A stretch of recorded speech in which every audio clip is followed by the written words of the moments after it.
Good morning, everybody. Welcome to Solo ReacTalk. Today, I'm going to be reacting to Elden Ring lore, the color theory of Elden Ring, made on the Hawkshaw YouTube channel, and it's been requested by ATC43. Yes, if you guys want to check out my previous reactions to other Elden Ring lore videos, remember the playlist card is going to be at the top here. Just click on it and be able to access them, and also other Hawkshaw Elden Ring lore videos, reactions will also be in the same playlist. Okay, if you want to check out the original video as well as Hawkshaw's YouTube channel, the links are going to be in the description below. Okay, let's start. 3, 2, 1, go. What makes us tarnished? Being dull of colour. The grace of gold blessed those who were first to serve it with most vivid coloration. Morgoth's sword, his sealed omen blood, is of shifting hue. The mirror helm reflects all light and colours. Marika is a carrier of the Elden Ring's vision. The Greater Will and its vassals are masters of the language of light. The fallen leaves tell a story, and it is a story of colour. Colour is so variable in our world, we didn't see what was in plain sight. In the lands between, colour means much more. And once you start to see, you cannot stop. The mad taint of their newfound strength, the night of black knives, scarlet rot, amber eggs, purple mariners, blood dynasties, omens, albinorics, giants, gods. Colour takes centre place wherever you look. It is also a focus in a sea of item descriptions. The word colour is mentioned over and over, hue even more often. Reds, yellows, greens, purples, blues, every tone, every hue. Colour again and again and again, like an obsession, and more than anything, an infatuation with gold. Colour, the pillars of the world of Elden Ring. Colour is connected with all fundamental aspects of the lands between, and these connections are in a discoverable pattern. All things physical, energetic, informational, emotional, and spiritual in the Elden Ring world are paired with colour, a unifying, natural law. These base natures are what's being represented by the Elden Ring and these overlapping and intersecting runes. It gets a little bit more complicated than that, and we are going to get into it. Because if we understand colour as a foundation, we can understand the entire lore of Elden Ring more clearly. So it seems to me that color is not just purely for aesthetics sake in Elden Ring. Unlike other RPG games, color, yes, it's eye-popping, eye-catching, it gives flavor to the environment that you're playing in terms of weapons, in terms of armor, in terms of the magic, in terms of the special types of physical attacks. There's different types of colors coming out of the main character or out of your opponents or just out of the environment in general. But in Elden Ring, it looks like color is very important. It's one of the pillars that create this universe. Okay. How will we solve the mystery of colour? It is clear alchemy was an influence. Colour holds great importance in alchemy, as does gold. One famous alchemist gave us the splitting of colours and their relations. Blue borders green, which goes to yellow, to red, to purple, always moving through all possible shades. Another renowned scientist, James Clerk Maxwell, discovered that, unlike the mixing of paints that artists use, the fundamental colours of light registered in the human eye are red, green, and blue. This gave him the insight to make the first colour photograph. Modern science has since proven the eye sensitivity to these three base colours. Yes, especially like if you look up close to your TV set or your monitor or even the cell phone, if you crack the glass, you will see those three colors, blue, red, and green, definitely. Yeah. And it is the combinations of red, green, and blue that make every colour on the digital screens you're watching on. The system of additive colour, how the colours of light work, and how colours mix within light, that Maxwell is credited as having a founding role in, is the colour system we use here. While the paint colour relations are mostly similar to light colour relations, light colour mixing is additive, whereas paints are not. Show all colours at once in light and you get white, unlike with paints. But it is light we deal with in the lands between, languages of light and obsessions with what the eyes see, so we will use the true light-colour relations in this analysis. How different perceptions of colour may change perceptions of reality, or reality itself, is worthy of speculation. With that, we will look at the lands between itself for evidence, since inspirations only go so far, and they are numerous and mix unpredictably.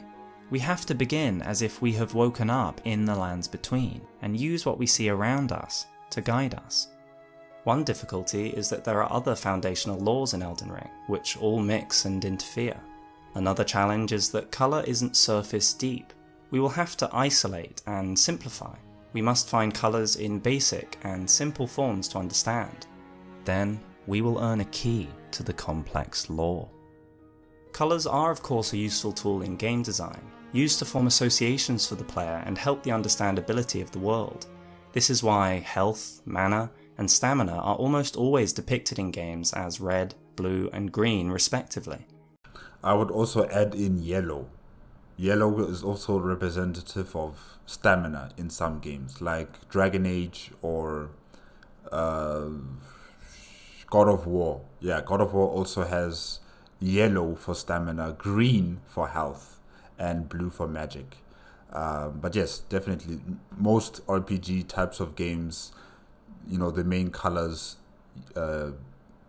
red, blue, and green are there as representative colors for your strength or your magic or your stamina, or your health, However, in Elden Ring, colours are far more important, featuring heavily in the lore, and may in fact be an integral part of the rules of the world, rather than just a symptom of them.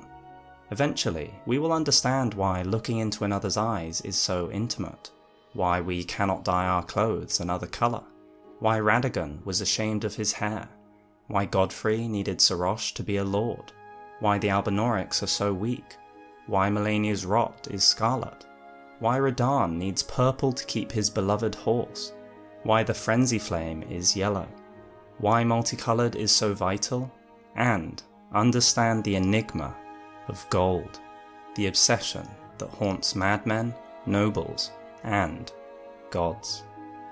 All this colour will lead out of the lands between, past the stars, past the void, past even the gods. It leads beyond the creative work itself, to ourselves. After all, what if the lands between was an inner world? If this work of art is about what it feels to be human, body, mind, and soul, then by learning about colour, we can learn about ourselves. And with learning and the grace of good fortune, we ourselves may rise to a future that is bathed in gold.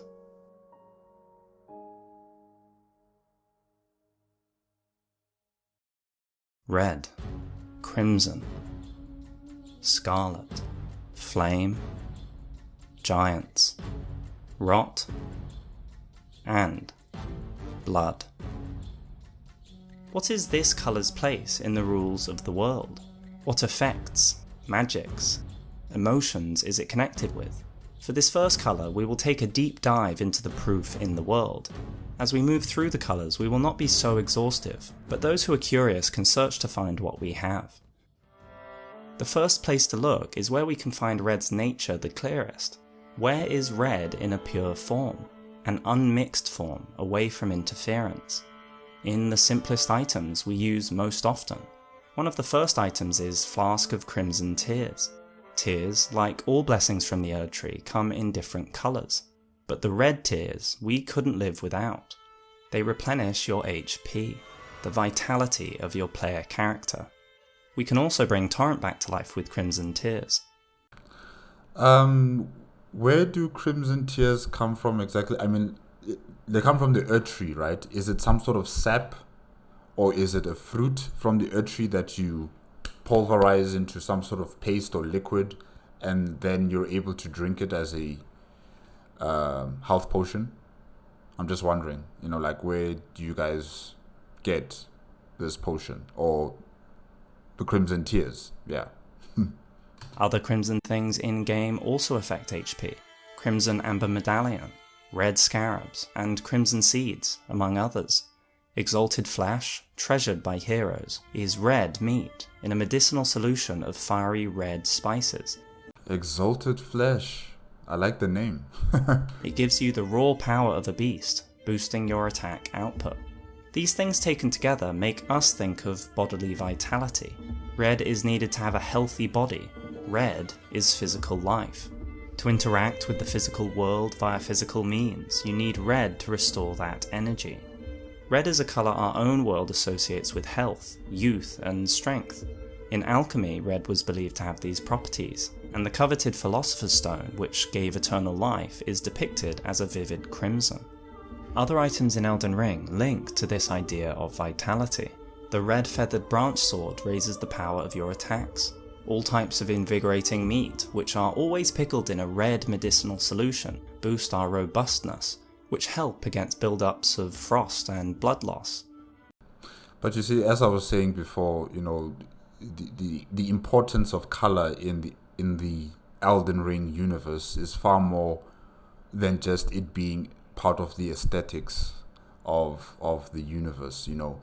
If you want something that deals with health, it has to be related to the color red. If you want food or potions or armor sets or weapons that will increase your vitality, that will make sure that your health is bolstered, then it has to be attributed with the color red. Yeah, that is totally different from, for example, from Skyrim. In Skyrim, yes, the bottles that we're using for health potions or for magicka or for stamina, they are green, red, and blue, right? However, the ingredients that you have to collect are not all red. They're not dosed into some sort of red paste or liquid for it to work. You collect flowers, you collect insects, you collect animal skins or animal parts. You collect minerals from the earth, and they're all different colors, all different shapes, and all of them, combining them together, they give you a particular type of effect, whether it will increase your health, whether it will bolster your health, or whether it will give you a weapon that will increase your health points as well, which are all different colors, all different shapes. But here in Elden Ring, it seems like, for you to attain something that will increase your health, it has to be related to the color red. Yeah, that's different, very different. Now, if a doctor in our world had matching coloured medicines for symptoms, you would choose to go to a different doctor. True. But in Elden Ring, it really works. The correlation between red and the same boosting effects even carries across cultures. Horn charms made by the ancestral followers, a different society to the Erd Tree, come in many colours. The one that is pure red boosts robustness. Red has a true nature and is a fundamental aspect of the world regardless of culture. What is the next red that is essential in Elden Ring? Essential yet forbidden. Fire. Fire is diverse in Elden Ring, but in one way more than any other. Colour. Some flames are more like lightning, some are lilac, some are ghostly, yellow, or black. All the flames have different attributes that once again match with colour. For now though, we will look at red fire. Red fire in Elden Ring is more like fire in our world. Intense, destructive, life-giving, essential, beautiful, tempting. Fire itself is not unlike bodily vitality, the warmth of a champion. Both carry increasing heat with increasing energy. After all, we seem to reanimate the ancestor spirits with fire. Both are hard to control as they increase in energy, but is red fire just as fire is red? Is colour a true law of the world, as opposed to a correlation? It is the true law of the world, since we've just, heard from Hawkshaw talking about the different types of potions or food, all requiring some sort of red colored based ingredient for it to become something that will increase your health. So yes, definitely color is law of the world. So far with red. I don't know about the other colors, but we'll see as we continue on with the video. Let's look at the clues left in-game. Starting with medicines, made often via cookbooks, we can isolate the ingredients. Many medicines are heart and liver based, another alchemy inspired rule. Eat liver to purify, hearts for vigour, and so on. You are what you eat. You will gain the nature of what you eat. So too in Elden Ring. Of the various coloured cured livers in game, one is called Fireproof Dried Liver, and it is made with red medicinal solution. Another set of items with sets of colours are the Drake talismans. They all have a different colour, but the one that boosts fire damage negation is red. What about the giants? They were the protectors of perhaps the most important fire in game, the Giant's Forge. Their fire nature is within them, their hair and eyes are red. This is not only as a representation, the fire and redness is truly within them, within the redness.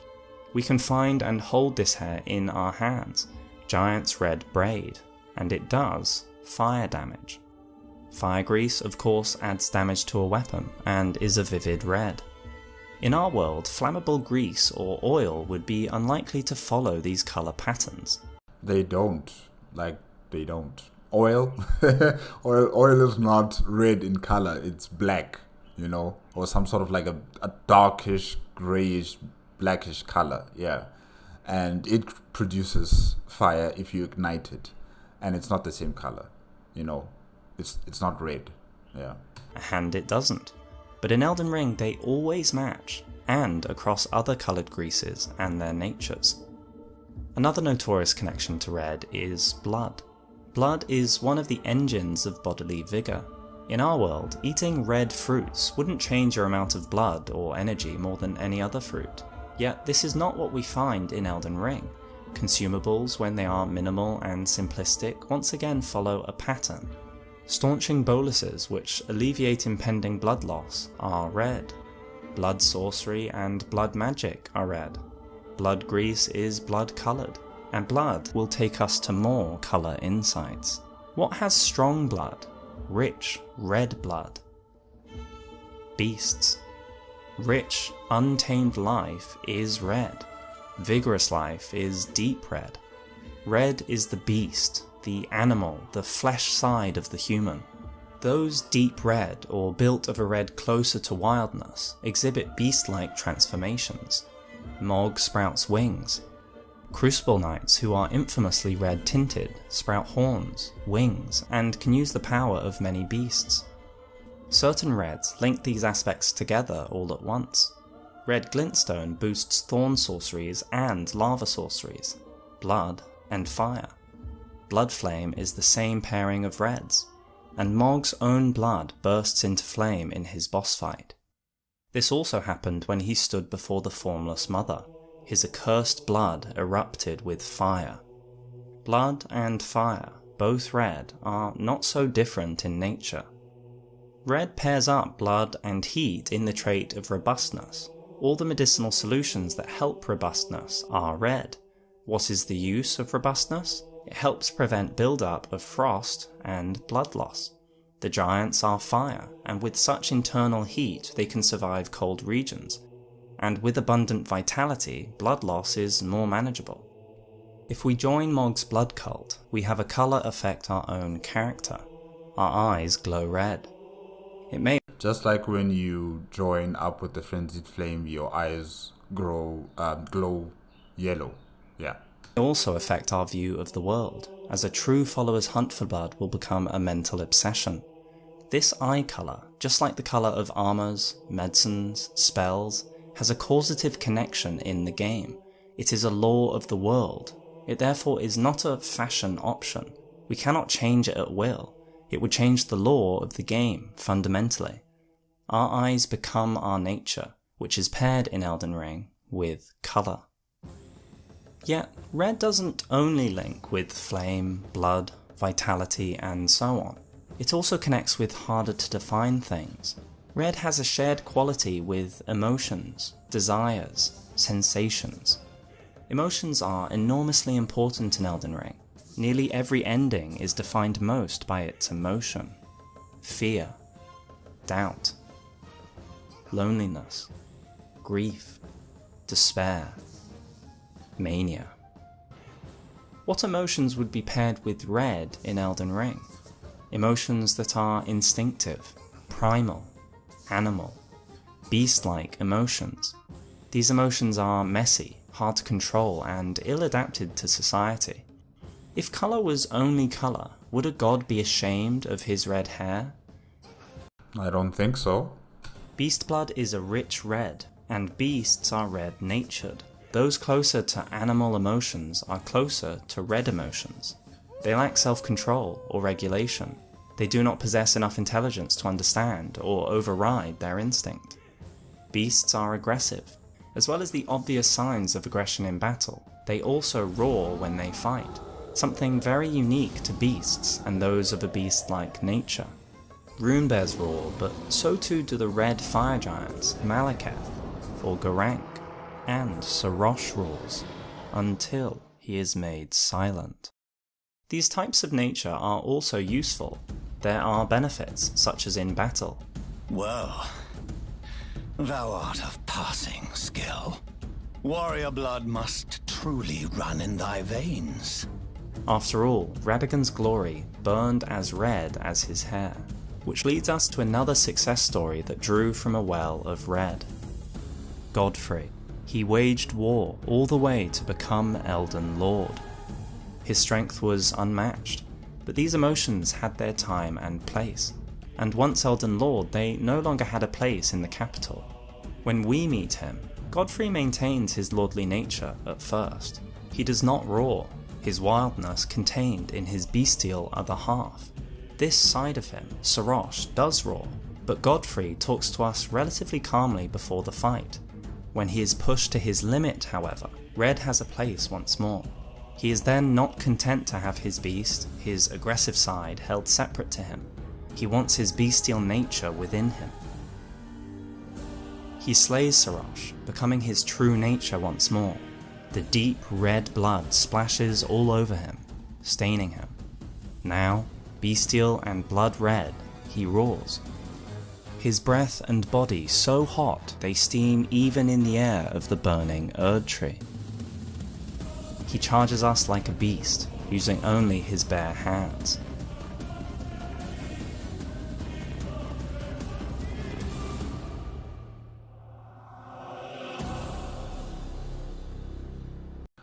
Okay, so Godfrey, he contains his beastly, primal, instinctive side in Sarosh, because in society of Lindell or the Erdtree Empire, they don't really welcome people with that sort of mentality, of having this instinct of battle and carnage and primal power, and this sort of confidence in themselves that could be overbearing on other people.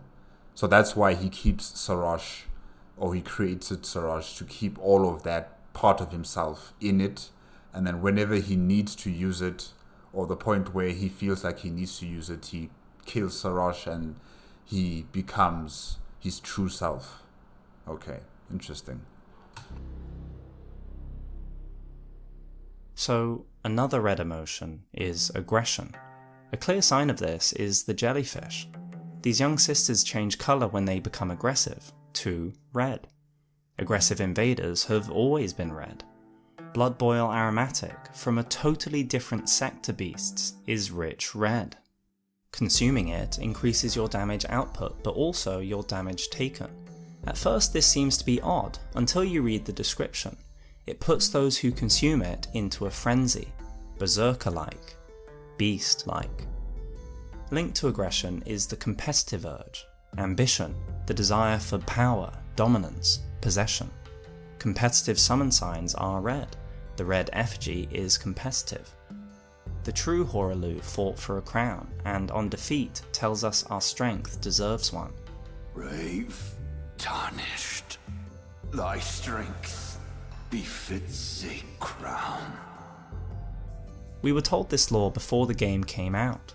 Emboldened by the flame of ambition, someone must extinguish thy flame. Aggressive competitiveness that puts the person at risk cannot be unlocked without the red emotion of confidence, unquestioned by intellect. Innate and animal confidence is red. Godfrey doesn't worry about his enemies, he seeks them out. He even strips his own armour. This confidence doesn't question, it knows. And confidence brings us to another emotion, faith. What is knowing confidently? A knowing you feel within you, instinctively. What is knowing without thought, intellect, or proof? Faith. This deep feeling, or trust, we believe is a red emotion. It is confidence not only in oneself, but in things that are outer, fate, gods, magic. The Red Wolf of Radagon can use typical sorceries, but also red sorceries. Red sorceries draw on the power of faith. These spells are reviled by other sorcerers, who prefer intelligence as a casting source. Red Glintstone itself draws from faith, not intelligence. Radagon holds faith to this day, while Radagon's wife announces, "Those blissful early days of blind belief are long past." He has faith to the very end. He tries to hammer the Elden Ring back together, and dies protecting it. Faith is having a gut feeling. It is red. Unquestioned and unreasoned belief is the opposite to reason-based intelligence. Faith can also be a celebration of an object of faith, but we will get to those incantations later. One emotion, supposedly absent in the lands between, must be red. Lust. The urge to reproduce. It is primal and instinctive, and it... Lust? Maybe because, nobody dies in the lands in between, they just get recycled through the earth tree. So, reproducing more children is pointless, really. Has waned since long ago. The food for boosting virility is an untreated bright red, blood and flesh. No bloodless meat for this effect. This can bring back the feelings those in the lands between had long ago, a more animal nature. But now things red have faded, and red emotions have gone the way of the Crucible Knights. Once useful and essential, the knights, coloured a red of the past, represent that mix of life and vitality. Now, red is looked down upon, and viewed as uncultured. Urges are repressed or simply cease to be, as society develops beyond their need. These red emotions form a pattern. They go against civilization. Aggression, ruthless competitive desire, anger, physical power, raw, blind confidence. These are not so useful in developed society. Yes, they are not very useful in a developed society. However, that society still needs to be protected. And therefore, those who follow the path of the red, in terms of primal, animalistic, instinctive, emotions, are still required to protect this civilization. Because if everybody is, having social etiquette and calm and collected and, trying to solve issues through discussion and debate, some enemies are not going to wait for that. They will attack you. They will destroy your empire. So therefore you need people like Godfrey who still have that part of themselves, on the ready to be used should anything happen. Yeah. So yes, it may not be necessary for a advanced society, but as a security or insurance measure, you do still need people who have that part of themselves. Yeah. To quote Elden Ring's own assessment in Ruler's Mask, such a mask illustrates the qualities of an ideal lord, chiefly, wise, and possessing a certain defanged geniality. Red is certainly not defanged, and a lord is a representation of high society. Red emotions will get you in trouble if left unchecked. Those in society show their disregard for red with their clothes. It is a symbol of wildness, just as vestiges of the Crucible are. Both are now increasingly disdained as an impurity as civilization has advanced. Those in the capital do not want to wear things that boost their bestial nature. Those who are exiled, however, are given clothes to wear that mark them as not fit for society.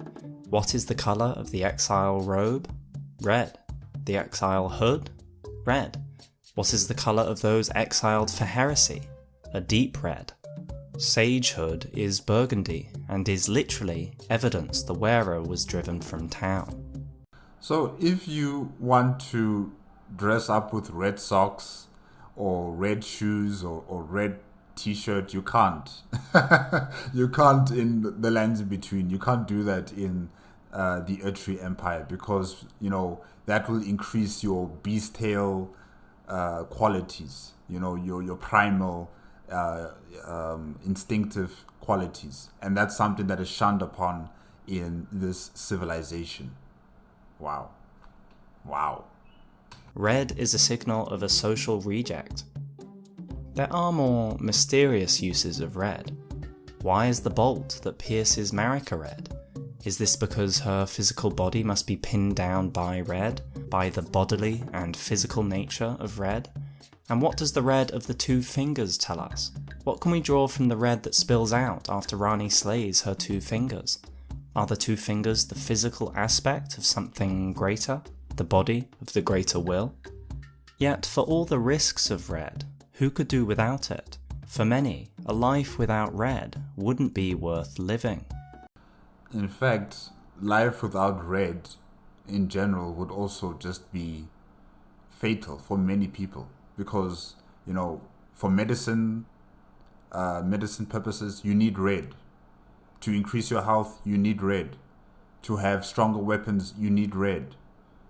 So there's just no way of divorcing red from society completely. Yes, you can give people red cloaks and say that they are exiled or they are heretic, prophets or people, but still, you need red for society's continuation. You know, for health purposes. Yeah. In its most wild state, red is similar to, and in fact borders, another infamous colour. But first, red's opposite, blue.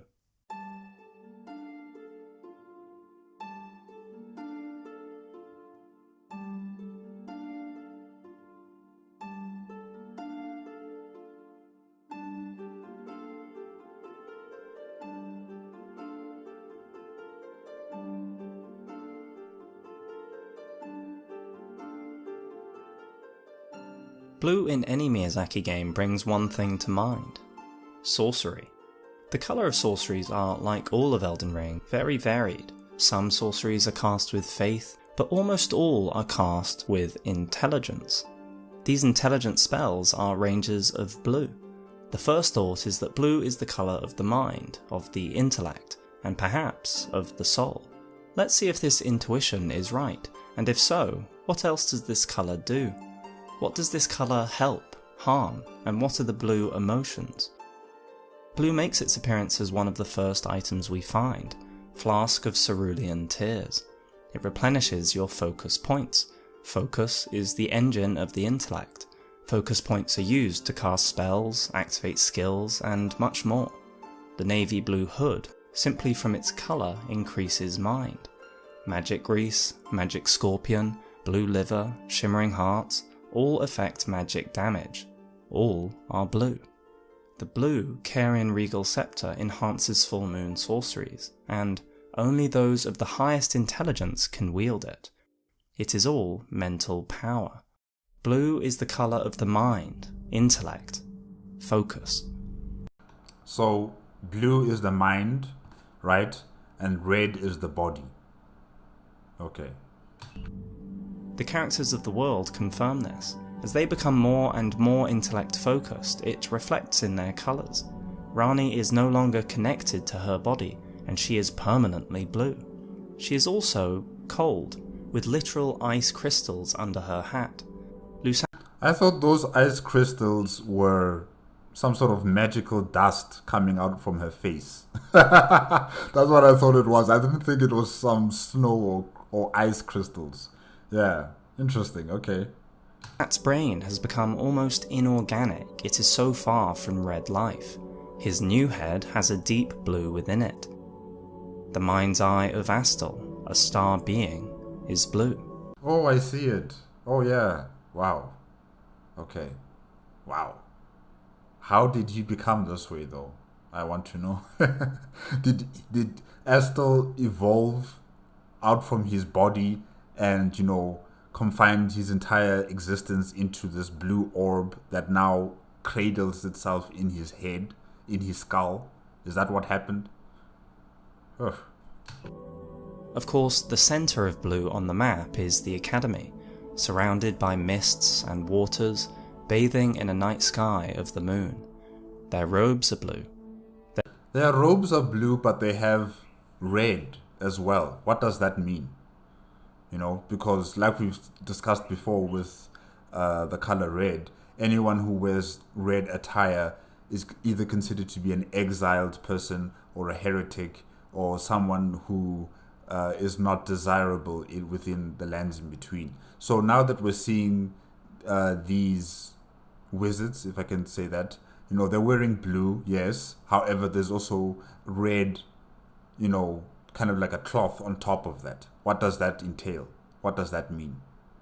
Yeah. Since colors have been taken so literally in the lands in between, there has to be a meaning of why they're wearing blue, but on top of that blue, they're wearing like a red cloth. Yeah. Their spells are blue. The very mist and air around the Academy has a blue tint. Renala's robe is blue. The realm we are taken to in the boss fight is a realm of water, star and moon. But you see, Renala is also wearing something red. She's having that blue clothing attire, but then she has another attire that's red. Even her hat, I think it's red. I'm not entirely sure. Yeah, I can't really see it. The color. All of it shades of blue. The nature of the place, designed for intellectual growth and learning. The other heads of sorcery, the Carian royal family, even have their own shade, Carian blue. Their royal castle is lit with blue flame, with blue crystals growing in an air alive with blue sparks. Just as red is organic life, blue is intellectual life, but inorganic. We see this clearly in the nature of glintstone, hard, inert, yet able to spring forth action and energy. The inert, non-living nature of the mind is shown by Lusat. As he descends more and more into a meditative, intellectual world, he becomes physically different, and less like typical animal life. Yeah, he kind of looks like that creature. What was it called again? Astrid? Yeah, you know, with the eyeball inside the skull. Yeah, he kind of looks like it. Lusat's glintstone crown says, this crown replaced Lusat's brain and skull altogether, and now, removed from his body, it is all but dead. It looks like a large, polished crystal. Lusat's manchettes tell us Lusat had reached a near inorganic state. It looks like Sauron's eye. You know, instead of it being red, it's blue. Lusat leads the mind directly to Crystallians, magical and mysterious beings with almost inorganic bodies. Perhaps not entirely, but they wear red to boost this as much as they can. The Crystallians are shades of blue. The inscrutable Crystallians have their own culture, creator, and clearly a deep intelligence. The mind is the seat of thought, and therefore of character. Instincts are one thing, but when someone tries to self-control and choose their actions, we say it is their true selves. We may say it is their soul. The mind is therefore linked to spirit. Your true self is your soul. The soul can have different natures itself, but blue is intimately linked with the soul. Indeed, the blue primal glintstone of Selen states that this is, in essence, her soul. Rani died in body alone, and her soul lives on. Torrent is a spirit steed, and as we summon him, he appears in blue. If red was wild heat and energy, blue is cool and calm, and at extremes, cold and ice. If red is fire, blue is water, the sun to the moon. The cold is intimately connected with blue, and there is a pattern here too. As the nature becomes more cold, the blue becomes paler. Paler blue brings frost damage and frost protection. Coldness and the mind combined gives logic, diligent thought, free from emotion. Blue is this cold mental operation. Instead of needing to be tamed like instinct, it is the taming energy, the guiding reason. This form of mind is used by sorcerers to unlock secrets about the world, new spells, the understanding of the stars, and of themselves. It sounds like a stoic mindset, you know? It really does sound like a stoic mindset, controlling your emotions, understanding your emotions, knowledge, information gathering, not quick to your own urges or desires, but going down a path of control and focus, yeah. Is extremely powerful, if limited, just as instinct is. We see the power of this form of mind in-game. Rani is the epitome of it. If we attack her on first meeting, what happens? No indignation, no damaged pride. What hopest thou to profit? She doesn't even physically respond. Yeah, like no self-defense whatsoever. She just accepts things the way they are. If you're going to attack her, she's just going to accept it. Wow. There is no logical reason to, nothing to gain by it.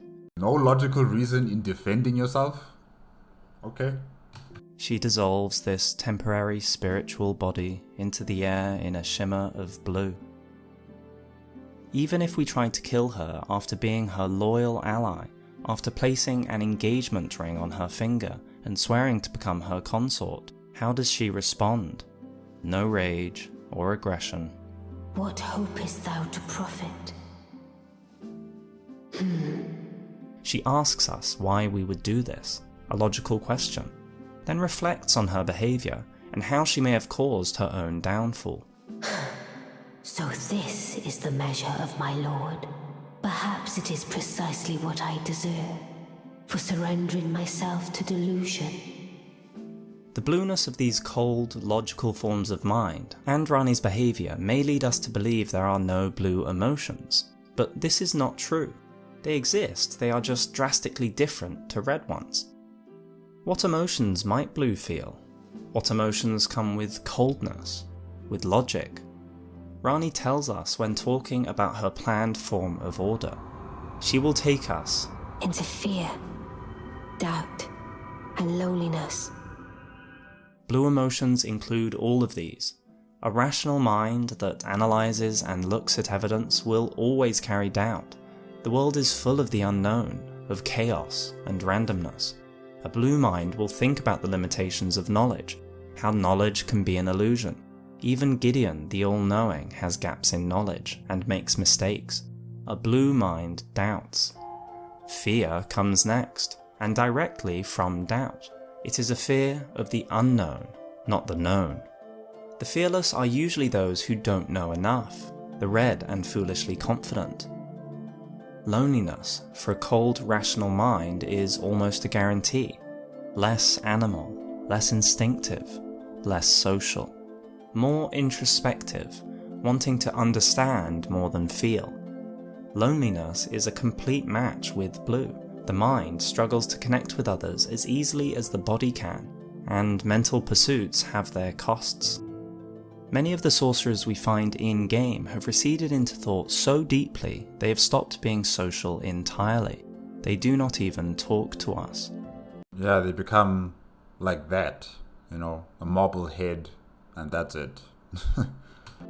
Disconnected sorcerers are spread out across the world and are quite content in their solitude. Other blue emotions are more positive. Calmness, ease in one's own company, pleasure in learning and erudition, self-awareness. It may not sound exciting, but it can do very well, which is why blue has a premier place in society. Blue is the colour of the effective members of developed society. Bestial constitution informs us of society's shift to blue. Having gained intelligence, the beasts must have felt how their wildness slipped away as civilization took hold. It is not chaotic like the red of the animal. It does what should be done. It self-controls for success. Blue is ever present in the clothes of those in society to display this commitment to self-control for the greater good. What does Godfrey, the Lord, wear? Not Hoaraloo. Blue. Not only Godfrey, lords and royals of all kinds all wear blue. This is interesting. Yeah. I didn't recognize that with Godfrey, that he has like a blue cape behind him like that. Yeah, and it also kind of, gives you more understanding about the purpose of Sarosh, holding all of that red side of him in it, and then he presents himself as an orderly, well-mannered, well-controlled, blue person in front of everybody else in the lands in between. And once he starts fighting against someone and he realizes that he's reaching the limit of how much he can dish out as a person who is taking the blue path, he sacrifices Sarosh and he embraces his true self. So yeah, I kind of now see it. And in terms of important people also wearing the attire of blue, that's also quite interesting. I just expected people of royalty like Godfrey or anyone else that's very powerful or very close to the demigod family members would be wearing purple, because purple in the past, on Earth in the past, was considered to be a very rare material, very rare cloth that only important people would wear. Like the kings, the queens, the emperor and empresses, they would be the ones who would be wearing purple as a sign of their prestige and the type of power they wield within their territory, But now that I'm hearing from Hawkshaw that blue was the main color for important officials, administrators, and probably also lords and ladies, it is quite interesting, really. Yeah. Royalty following the guidance of grace, serving the greater good on missions away from the capital wear a navy hood, unlike the exile red hood, marking them as social outcasts. Royals display their respect of society and their adaptation to it. Officials' attire is blue, worn by magisterial officers to carry out grim but necessary tasks that drive the wheels of mankind. Devotion to society is what is on display with these robes. Blue's true nature once again extends to other cultures. Ruler's robe states, luxurious robe worn by lords in a smaller nation. Its fine blue mantle serves to prove its wearer's status. Blue proves status in society. Even the Mogwin nobles, despite blood being the foundation of their dynasty, wear blue. Red would only prove one's strength and dominance in animalistic hierarchies. Societal status is gained another way, with a blue mind and blue approach. Returning to Godfrey and his blue attire, we will find perhaps the most beautiful illustration in-game of the natures of colour, and how they can unlock the rules of this world. While Godfrey still controls his bestial nature, contained in Sarosh, a regal blue is on display. He wields his axe, symbolic of his vow to conduct himself as a lord. He is very calm. He treats us with courtesy when we meet him. He remarks how strong we must be to make it this far. He peacefully says goodbye to the corpse of his own son, the son we killed, and does not insult us. Only Sarosh roars. Godfrey is angry, but self-control keeps it within Sarosh. Finally, his self-control gives way, and Hoarah emerges.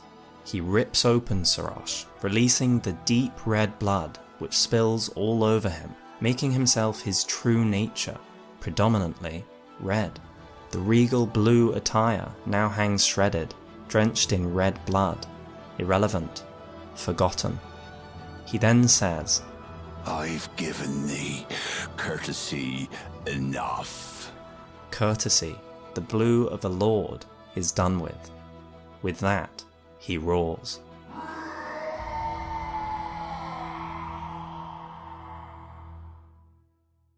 All these socially productive behaviours help to keep out one very dangerous thing, which leads us to yellow. Perhaps the most notorious. The frenzied flame, yellow, right? Yeah, chaos. Glorious colour in the world of Elden Ring, the colour of chaos. Yellow is the end of form or order of any kind. Beyond the animal wildness of red, beyond even extreme motion or manic thought, it is pure chaos. No society can endure, no emotion sustain, no being survive. All of these things are patterns which cannot exist in chaos. The mind cannot witness chaos without madness. The eye cannot even process it without destruction. Chaos, like all fundamental aspects of nature in the Elden Ring universe, is paired with a colour, yellow. The frenzy flame does not only look yellow, it is explicitly called yellow again and again in spell descriptions. In fact, sorry, Hawkshaw. I just wanted to say that since yellow represents chaos, that means, gold represents order, right? Yeah, I think so. I think that's how it's related here with these two different colors. In fact, all but one of the frenzy spells mention the specific quality of yellow, and the one exception doesn't even summon the flame. As well as yellowness being explicit to its nature, so is chaos. The Lord of the Flame of Frenzy is called the Lord of Chaos. Chaos and yellow pair up throughout the game. Things that possess aspects of chaos take the colour yellow, with only certain things going a deep yellow. The pattern is very consistent, from yellow boluses, Eye of Yellow grown in frenzy-afflicted lands, to the Frenzy Flame Stone, which swaps yellow in place of the gold of its gentler cousin. Even our eyes, when we have accepted the flame, turn a vivid yellow, reflecting the chaos within us, the chaos which will eventually consume us. So what is chaos? In typical language, it is complete disorder and confusion. In It's madness. science, it is more about total unpredictability. Disorder, of course, contrasts with order. It is therefore a fundamental aspect of the world. It may be a lie, but Shabriri says Shabriri is Chaos incarnate. I cannot die. Okay, Shabiri. Yeah, I don't know about you. I think you can die, but chaos cannot die. Chaos will continue to exist. Yeah. Whether or not Shabriri can be destroyed, chaos certainly cannot be. It is the bottom on a scale of order, or a peak on the scale of chaos. Order is structure, patterns, divisions. Chaos is its opposite. It cannot be destroyed any more than you can permanently destroy a temperature. However, Order and chaos cannot be destroyed, Well, I think you can destroy order, but then you can remake it again. I'm not entirely sure. But, both of these opposing forces require each other to exist, in this universe. So, yeah, you can't really replace one with the other. They will find a way to balance each other out, I think. Yeah. But this does not mean that chaos doesn't have a very real effect on anything non-chaotic. Shabriri wishes for the yellow flame to Incinerate all that divides and distinguishes. Yellow is disordered, but yellow has an effect on other things too. Like acid changes what it comes into contact with. It brings things to chaos. It burns up order. You know what? Um, I supported the Frenzied Flame ending because I wanted the order that the Golden Order was presiding over, in terms of the lands in between. I wanted that order to go down. I wanted the Elden Ring to be destroyed. I wanted this world to change so that a new epoch can come into fruition. But I've been told that, if you choose the Frenzied Flame path, uh, the chaos will not bring forth a new world. It will just be dead and silent. So that was a bit unfortunate. But yeah, I supported change. I supported the order, the previous order of the Earth Tree to be stopped, to be destroyed, because it's not fair. It did not really benefit everyone within the lands in between, and only a select few people. So yeah, I kind of lean towards yellow more than the other colors that we've seen so far, red and blue. Uh, they do have their parts as well in my, thought process, but yellow, I tend to lean more to it because I want change. And if change is going to come through chaos, so be it. Kale's cut dialogue states that a frenzied flame can melt away the curses, suffering, and despair, and the order entire. The reverse is true. Order is destructive to chaos. Look at how the nomads are locked away, sealed and rejected by order.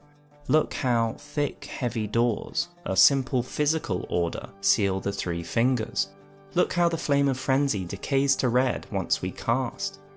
In a domain of non-chaos, it becomes its red, less chaotic neighbour before fading away.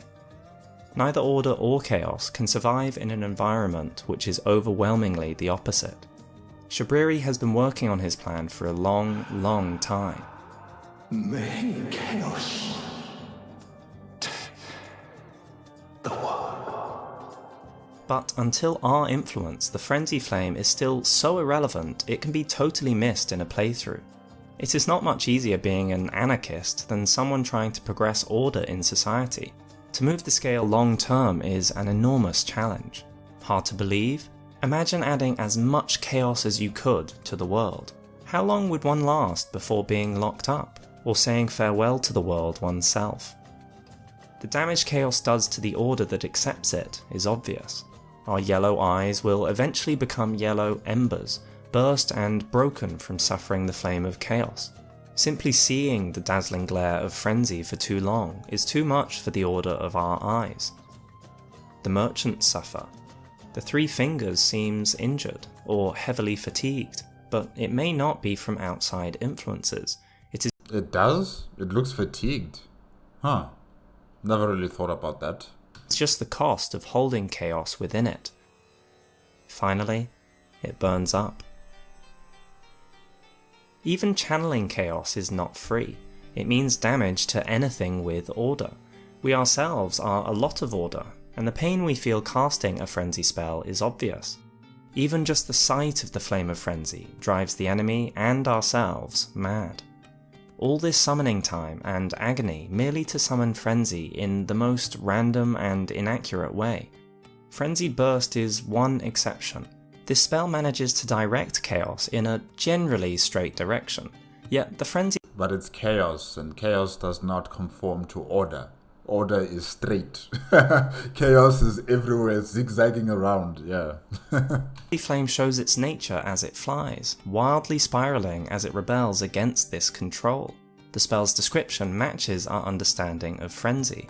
In times past, every single person who attempted to control the flame of frenzy succumbed to madness after a desperate internal struggle. This incantation is testament to a meagre victory.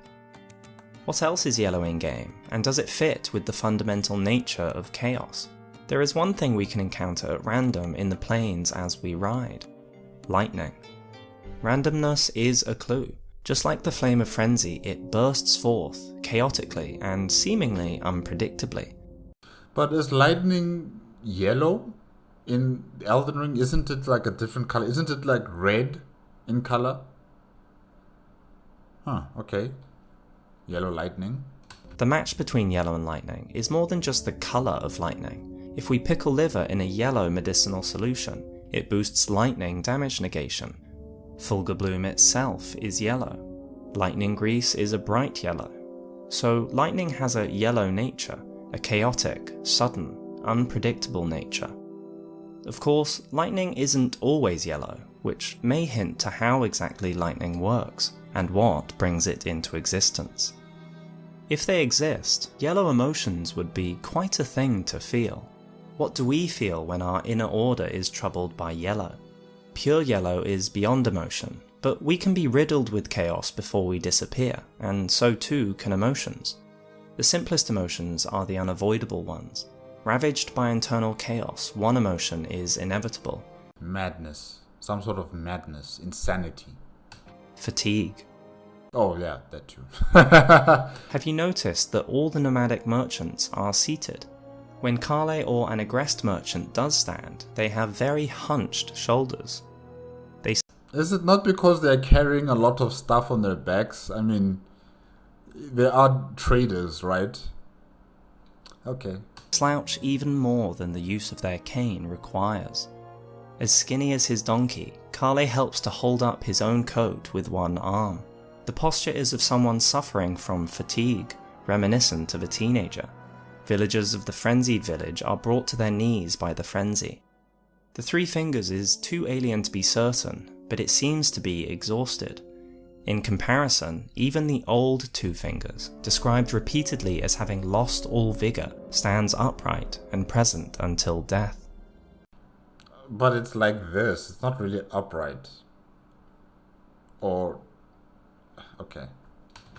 Posture is very carefully okay. designed in Elden Ring. Raya is snake-like, Patches squats. Those who are learning discipline or lack discipline sit slouching or lie down. Millicent lies down when suffering from rot, then stands tall and elegant as a swordmaster once revived. Physical posture is chosen with care, and the merchants have been given this gait by design. It is not only when using their canes, but also when they sit that they hunch over. Others, such as Bernal, sit straight upright despite a ton of steel armour. Hyetta, as blind as the merchants, stands tall when she has not yet taken the flame of frenzy within her. Fatigue will be felt by those who harbour yellow, even if it itself is not directly yellow. Fatigue correlates heavily with one thing that is certainly yellow: creativity. Thops, despite being ill-disciplined at school, a bluntstone who can't sit upright, create something worthy of a new conspectus. Millicent and others who are weakened and exhausted by rot, yet have a creative fire within them. It exhausts them as it burns them up, yet it is a great driving force. Roderica has a remarkable gift. The merchants are enterprising, musically talented, devise solutions to blindness, and have a remarkable fashion sense. Yellow Fashion sense, yeah. Definitely they won't be welcomed in the Lindau, capital. They won't be welcomed in such a place, because in the Erd Tree Empire, in the capital of Lindau, there is a set of order that cannot be broken. Now, if you come here with new ideas, with new attire, that probably is going to involve the incorporation of the color red and other colors. People are going to see you in a very bad light, because the society there is focused on order, is focused on keeping things within a certain type of way and standard. And if you're going to be thinking differently, if you're going to be doing things differently, you're not going to be accepted in this world. And also, in terms of questioning authority, questioning the order. That's something that I do. I question this order. I question the Golden Order and those who follow it, and everything that is connected to it.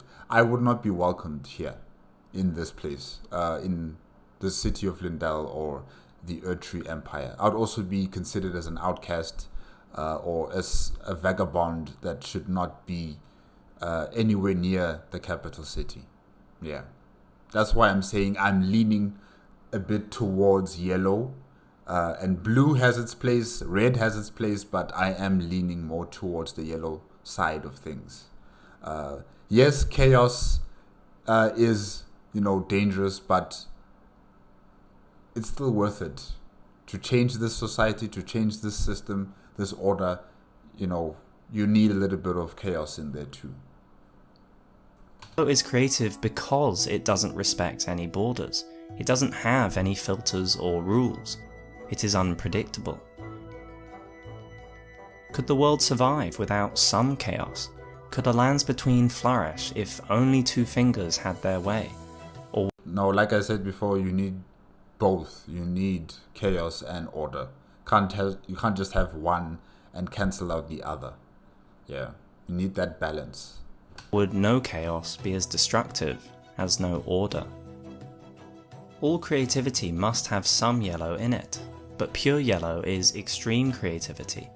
Delinked from order, the mind whirls about manically. It might discover anything, but this yellow creativity is once again so manic it is damaging to the mind. No sooner is an idea had before another crowds it out. Because it's chaos right there, You can't really stand still on one idea. You'll always have another idea popping into your head, another one, and you just won't be able to concentrate on finishing one task. You'll just go insane. So yeah, too much chaos or too much of a yellow side of life or side of things is just not healthy. You need a bit of order, and therefore you need the blue side in you as well. You need to have a mixture of these two colors, if I could say that. Creativity beyond all function, beyond all capture, all memory, all use, a living torment of possibilities. But great creativity usually doesn't come without some madness. The thumb is a fitting example. It is the most important and creative part of the hand, but it is creative because it is so much more unhinged. Shabriri gives us the next emotion. And incinerate all that divides and distinguishes. The yellow emotion of rebellion. Yellow doesn't want to be controlled. Yellow doesn't want to follow rules. Red might be willful, but yellow... That's so me. I support the rebellion. I support, not following laws. Question them. Always question them. Always ask yourself, is this really something that should be allowed? Don't just accept things the way they are. Question it, probe it, so that you fully understand what it is you're supporting. And if needs be a revolution to change it, then so be it. Yeah. Yellow will rebel even if it is against its own interests to do so. Rebellion is innate to it. It will not be contained. Shabriri himself is reviled, yet he does not let the opinions of others constrain his behaviour. How are the yellow materials that make lightning described? Fulminating. What a profoundly odd and specific word for a Japanese game. Fulminating can mean to explode violently or flash like lightning, but this is a literary definition. Its primary definition means to express vehement protest. Yellow is a constant revolution against order. Shabriri laughs at our judgment. Nomadic merchants were cast out for heretical beliefs, only for them to summon the flame of frenzy. To this day they live outside of society, nomads who live under their own rules. Lightning itself is willful and hard to direct. Even the masters of lightning receive heavy lightning damage. Perhaps they are only channelers of it, and not rulers. How does the flame of frenzy itself behave when we try to channel it? It writhes furiously against direction. The sheer time to summon it is something any frenzy flame spellcaster has suffered. A further example of the rebellious nature of frenzy is, counterintuitively, the spell Gelmir's Fury. It looks uncannily like the behaviour of the flame of frenzy. Why? Because both are physically rebelling. Neither want to be summoned. Gelmir's fury is held to represent the fury of the volcano Gelmir itself. However, the arrogance of attempting to harness it is solely that of men and serpents. It is not the place of men and serpents to try and tame a volcano, so the magma bursts chaotically from the ground, rebellious, frenzy-like. The most heavily referenced yellow emotion is madness. This may be more what happens with chaotic thoughts and emotions, a lack of inner order so extreme your mind breaks down. If all thoughts and emotions can never rest or settle, they cannot be put into action, or even remembered effectively. How can one sleep with a chaotic mind? How can one resist the tides of euphoria, paranoia, hysteria? So intense, it corrodes our mind to madness. A final relatable emotion is the glee taken in chaos, a desire and joy for surprise, mess, unpredictability. May chaos take the world. May chaos take the world! Many experience a love of chaos while young. If you can feel what we're talking about, you might have some frenzy in you. Yeah. Just like inner chaos taken too far can drive you mad, outer chaos taken too far leads inevitably to self-destruction. And yet, there is nothing else like it. What about yellow's place in society? Practically, It has no space in society because it directly conflicts with the order of society. You know, just like with red has no space in society because it's not suitable in the capital of Lindell. You know, they don't want people with that type of animalistic attitude and strength and confidence about themselves and you know, this animal instinctiveness. They don't want people like that. And definitely, they're not going to want people who are against the order of things within Lindell and the Erdtree Empire. So there's no space. There's no space for people like me. speaking, it has none. Aside from the odd flash of creativity that might be viewed as acceptable, yellow isn't welcome. Even then, society doesn't want creatives coming and disrupting the hierarchy. Rebellion doesn't work well in society. Rules must be followed, not only at the large scale, law, religion, or customs, but at the smaller, social scale. Nomads are solitary when they aren't rounded up and locked away. Yellow isn't good at social niceties and rules of courtesy. Kale himself says, I've always preferred my own company to that of other people's. On top of that, Kale doesn't hold back the truth. Ah, then you met Blythe, did you? Wonderful. I'm glad I pointed you in his direction. He's boorish, blunt, and couldn't find his nose with both hands. But he's a good egg. I think the two of you are sure to find the best in one another. Calling Blythe a good egg doesn't undo the insult, but Yellow doesn't play the courtesy game. The kit costs a bundle, and I admit I do take my cut. The courtesy game belongs to the blue. Us in the yellow, we speak the truth.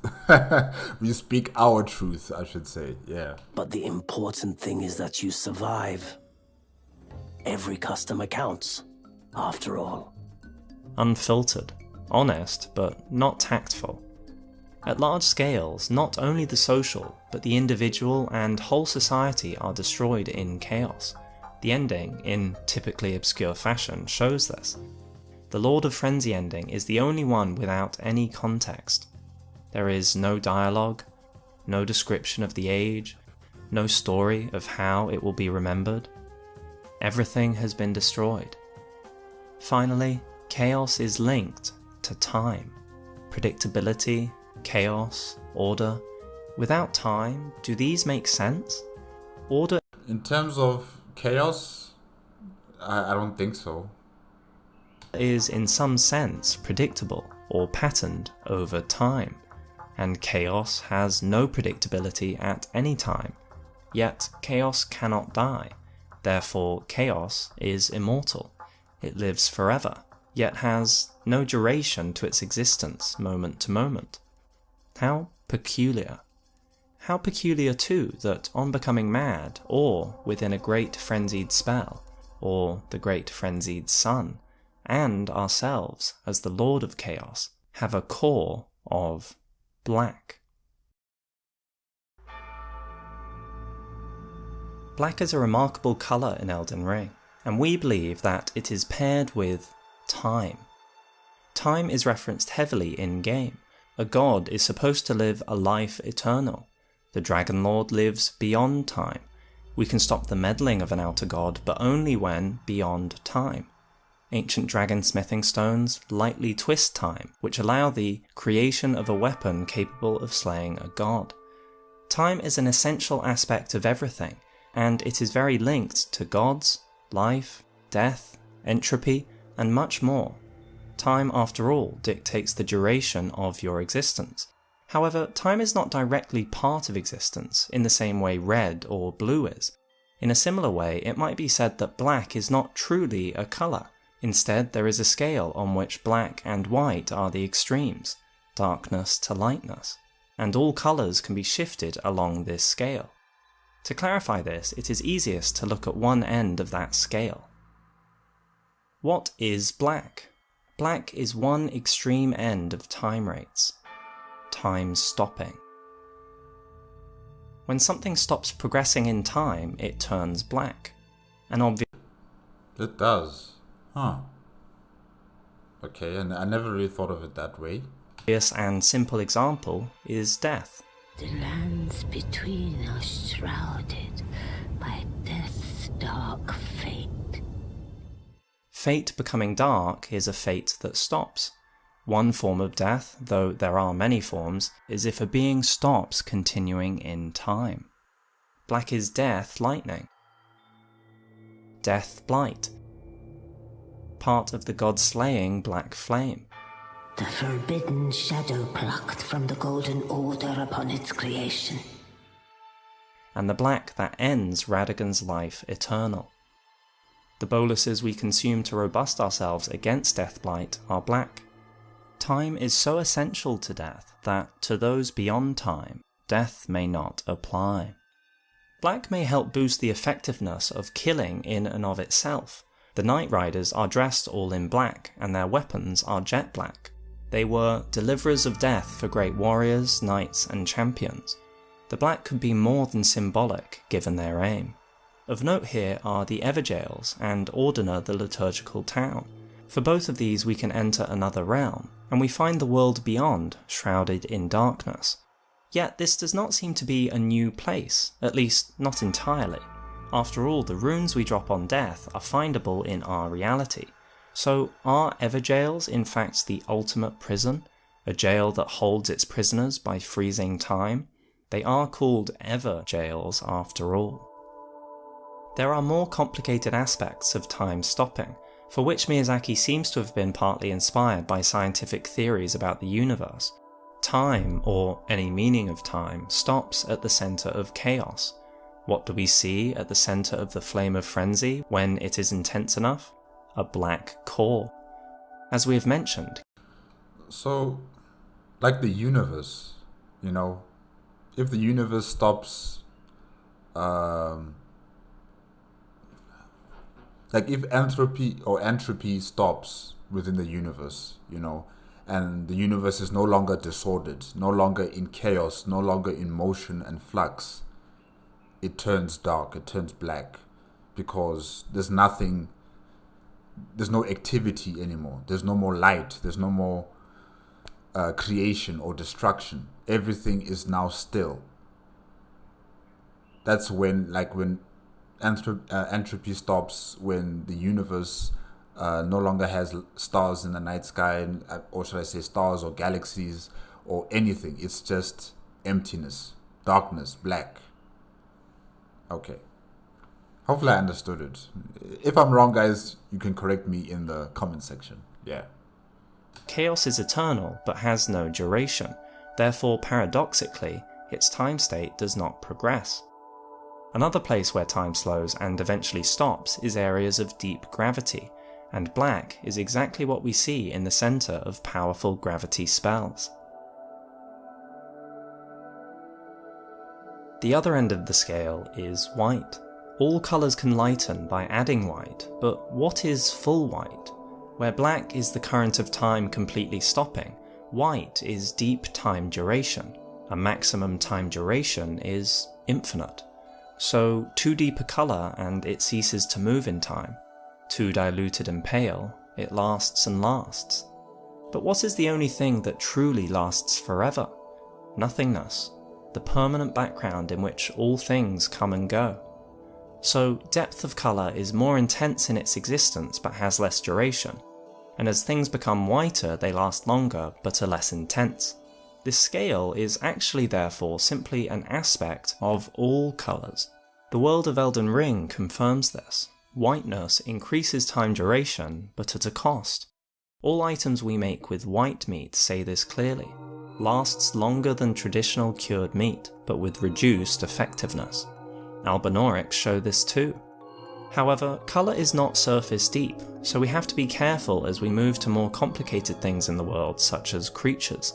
Everything inside and out has a colour and an influence.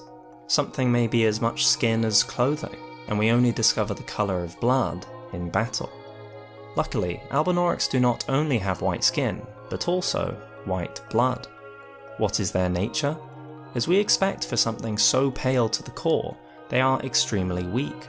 Their bows are specifically designed to require dexterity over strength to master. They need wolves to help them move in battle. When we summon Latenna, she has exceptionally low health for a summon. Only young Albinaurics manage carrying the shield of their namesake. Yet for all this weakness, whiteness makes them last and last. As deep time... So they're like fragile people, extremely fragile people, but they live for a very long time. Okay. Goes by, Albinaurics wash out their colour and become nothing. My legs will soon fade, and with them my life. Fade. So what is health in terms of time duration? Not grey, which is time itself, disordered and messy. Health cannot function without good timekeeping. Not black, which is stalling the stream, clogging it unhealthily like a sludge. Nor too pale, which is like butter spread over too much bread. Health is surely somewhere in between. This is what those in the know wish for, healthy colour, and to some it was gifted long ago. The grace of gold blessed those who were first to serve it with the most vivid coloration. To be healthy, whatever your mixes of colour, is to be vivid. Just as all the ranges of the scale have an impact, the two extremes, black and white, have an important relation. What has ceased to exist, and what lasts and lasts? Is the eye, the window to the soul and mind, representative of the departure of intelligence in later generation Albinaurics, but the whiteness of their longevity is still shown in the body? The two extremes of the scale are very useful individually, but they are also useful together. You can kill with white too, just as with black, and the mix of stopping something with black and then making that moment last forever with white is deadly. Or making an aspect of something sustain indefinitely, which will eventually kill, works too. Stopping scarlet rot is simply halting its progression in time, but if time is recontinued, it means death. Dark emotions are intense and consuming, but they move on fast, like a child's. Paler emotions are calmer, but last longer. In raw nature, white emotions might be long-term gratitude or regret, while black is more likely to be brief but consuming anger or elation. But any emotion can be light or dark. It is defined by intensity and duration. What we can be sure about is that emotions which are inextricably linked with eternity will be black or white. Despair, according to Eternal Darkness, has a core of black. Despair is the complete loss or absence of hope. You know what you hope for can never come to pass, and never is black in its time state. Is there an emotion that is the opposite, that matches something existing eternally?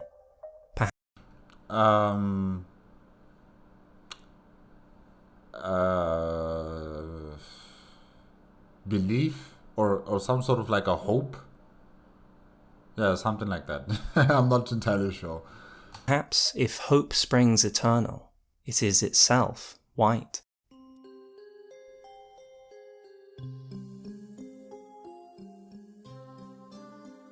Purple. Purple has always been a remarkable colour in our world. Extremely hard to find in nature, it was a rare sight before the modern day. Thanks to this unique obscurity, it has been consistently associated with similar ideas across cultures, from east to west. Wealth is a frequent one. Anything hard to obtain will have this connotation. More interestingly, there are the associations of spirituality, the subconscious, and imagination. In general, of the border between worlds. Spirituality and subconsciousness. I would have attributed that to blue, you know, because blue is dealing with the mental state and the growth of the mental state. So I would have connected that to blue instead of purple. Okay? This is one case where evidence in-game seems to match with our real-world notions, something not always the case. The colour of sleep in-game is purple. We know this from numerous items of Saint Trina, to perhaps even the first meeting with Rani. What happens when we sleep in our world? It feels like we leave our bodies, or at the very least, the time vanishes. It is certainly a place where the subconscious continues to live, and while opinions vary, no one can deny that there is something magical about dreams. In Elden Ring, True, very true. dreams achieve great things, sustain generations of warriors in their jars, may even be that which motivates a tarnished. Yet in Elden Ring, the sense of dreams being truly another world is very real. I dreamt for so long. Sleep is the gateway to dreams, and the realm of dreams is a real place. Some may seem to be sleeping, but be quite busy in this dream world. We ourselves enter Fia's dream as she sleeps. We fight Fortisax in her deathbed dream. I don't really want to have that kind of situation, you know, for myself. You know, if I'm dreaming, you know, I don't want to be having people intruding into my dreams. I don't want to have such, you know, vivid memories of that dream either, you know, because I want to rest. When you sleep, it's the time for your mind to, you know, head into like a sleep mode or hibernation mode where it sleeps, it rests to gather up the energy to, you know, wake up for tomorrow and do all that is necessary. So for me to be playing around and fighting and going through heavy situations in my subconscious as I'm sleeping, it's like I can't enjoy my sleep then. Really.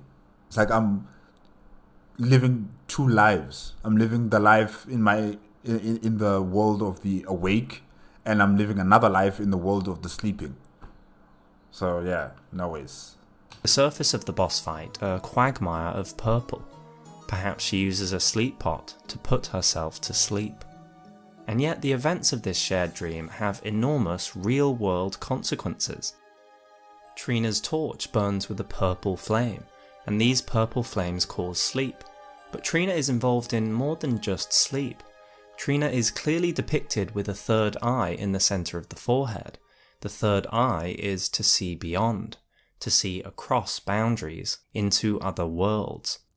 Sleep is simply one of these many borders between worlds. Trina may be a saint of journeying into the subconscious, the dream world, the spiritual world. The energy to bridge these gaps is purple. What is the energy that brings more classical, physical worlds together? The force that defines the border of a world, star, or galaxy? Gravity. That which makes physical bodies move almost with a mind of their own. Indeed, when one thinks that interfering with it causes small lightning sparks, it may be that the matter rebels at our meddling. Gravity is much stronger and much more relevant to physical bodies, and so gravity is a deep purple. In Elden Ring, how do we bring meteorites into a battle? With You bring them into a battle using wormhole magic. I don't know how you guys are able to create such powerful gravitational portals that, you know, access asteroids in space and then suck them into this wormhole and then bring them to the lands in between. But somehow, some way, you're able to do that. Yeah, powerful magic.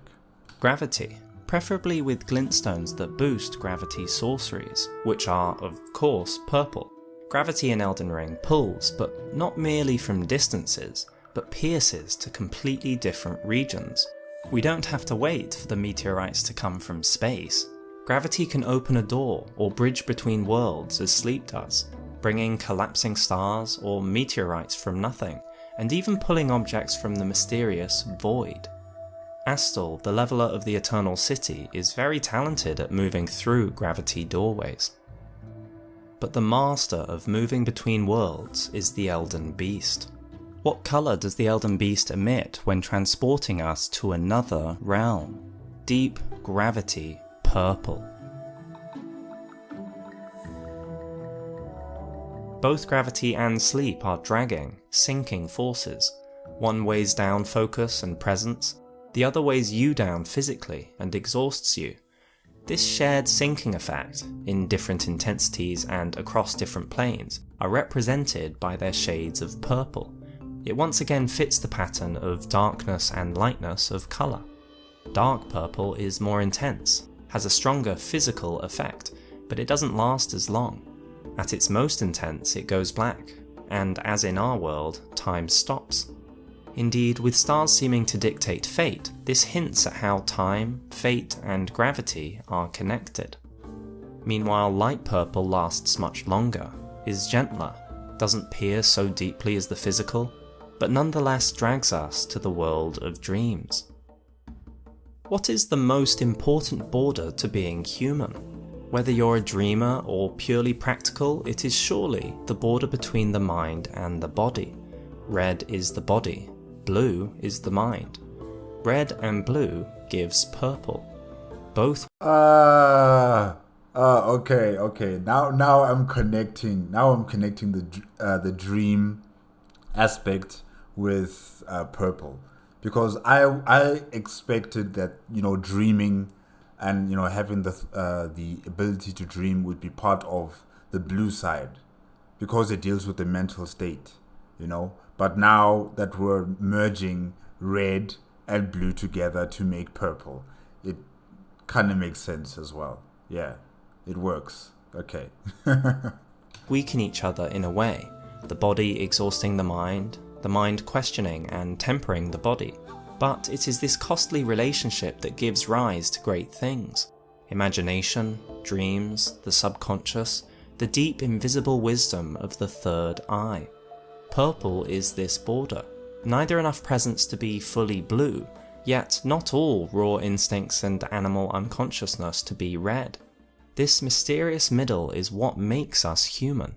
Exist too imbalanced in any direction, and the humanity fades away. That is so nice. It works. It works, definitely. Yeah. We have mentioned there are many ways to die in Elden Ring, but total destruction is quite rare. Instead, destroying an essential border that makes us human is one solution. Before the Erd Tree, there was a different system for dealing with the dead. They were burnt in ghost flame. Interestingly, we know from the spirits that resulted from this process that it was not a destruction of everything.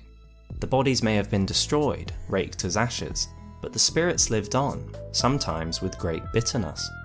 But they were no longer human. How did they separate these minds, or souls, from their bodies? With ghost flame. Ghost flame burnt this border between the two worlds. What colour is ghost flame? Despite the appearance of the magic in the current day, its colour is violet, a purple flower that blooms in graveyards, the hue of ghost flame. And we see this purple used by a master, the Tibia Mariner, as he brings back dead from their world. he himself fades in and out of this world, likely to the world of the dead, wrapped in purple the whole time. It is unclear why the current Ghostflame magic and its users are a different hue, however. Is this the remaining colour once all that is purple has burnt away, the body left as ashes? Or maybe only in this later order has Ghostflame lost its hue?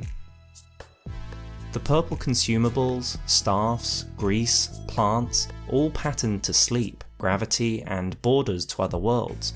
Purple cured meat, called clarifying, prevents the build-up of sleep and madness. Sleep of course prevents focus, but madness is interesting, because purple is not the opposite of chaos. Perhaps if the third eye becomes too dominant, we begin to see things in the random chance of the world that simply aren't there. It is a fine line between intuition and madness. The subconscious and its interpretation, dreams and understanding, the outside world and its patterns. It is so easy to fall into superstition and fantasy. Imagination can run wild. You might end up believing in what simply doesn't exist.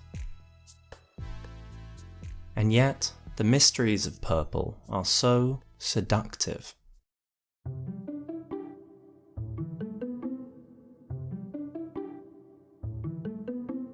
I think we're entering into green, if I'm not mistaken.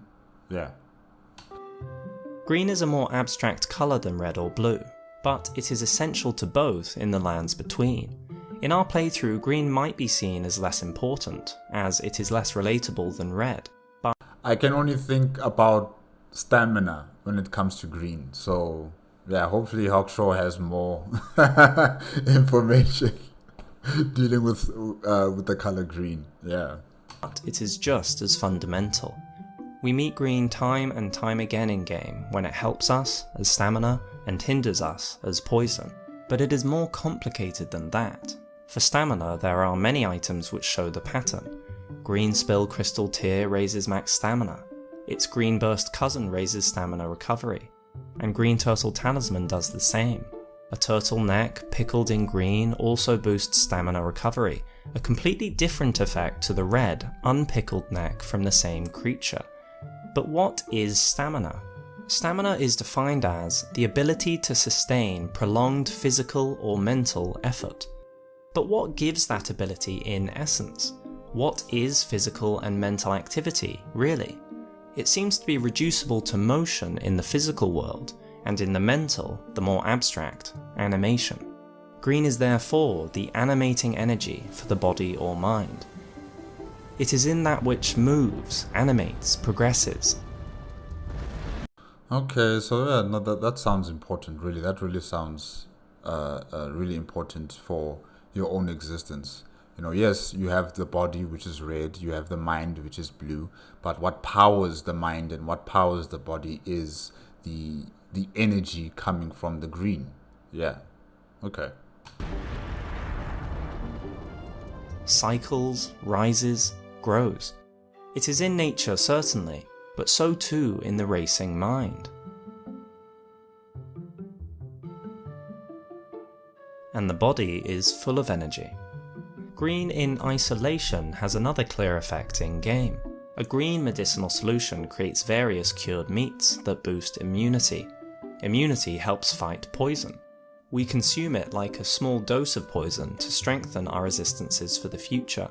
Neutralizing boluses made from nothing but cave moss, but this time naturally green, also boosts your immunity against poisons. Poison bone darts and arrows poison your enemy, and their tips drip in green liquid. The various horn charms have various effects, patterned by their colour. The one that boosts immunity has green on the horns. And of course, everything that causes typical poison follows the same pattern. The pattern goes on well beyond this, but is this the other side of the same coin? Could animation itself be poison? And if so, how? Well, if the animation in your body, like if the energy in your body is not in balance, then yes, you would enter into some sort of like a serious health problem or situation.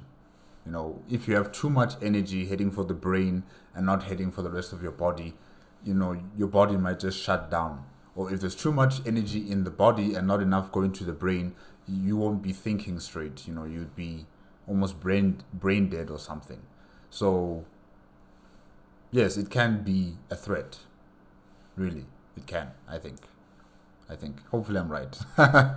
First hint to green's nature is the fact that the green rule for poison, not rot, which we will come to, continues across plants to inanimate stones to medicine. The second is that there is a consistent colour difference, a consistent shade of green that differentiates stamina, or healthy animation, with unhealthy animation, poison. Poisons in our world are not a specific shade of green.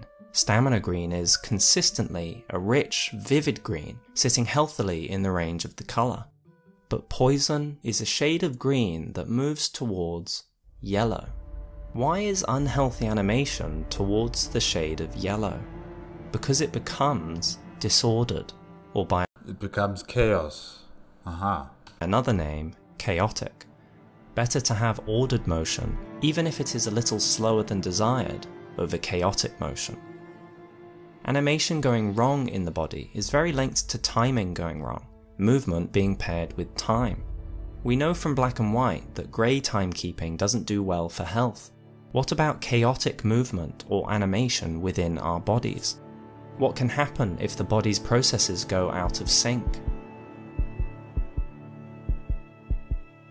How fast might we last with a sped up heart and a slowed down liver?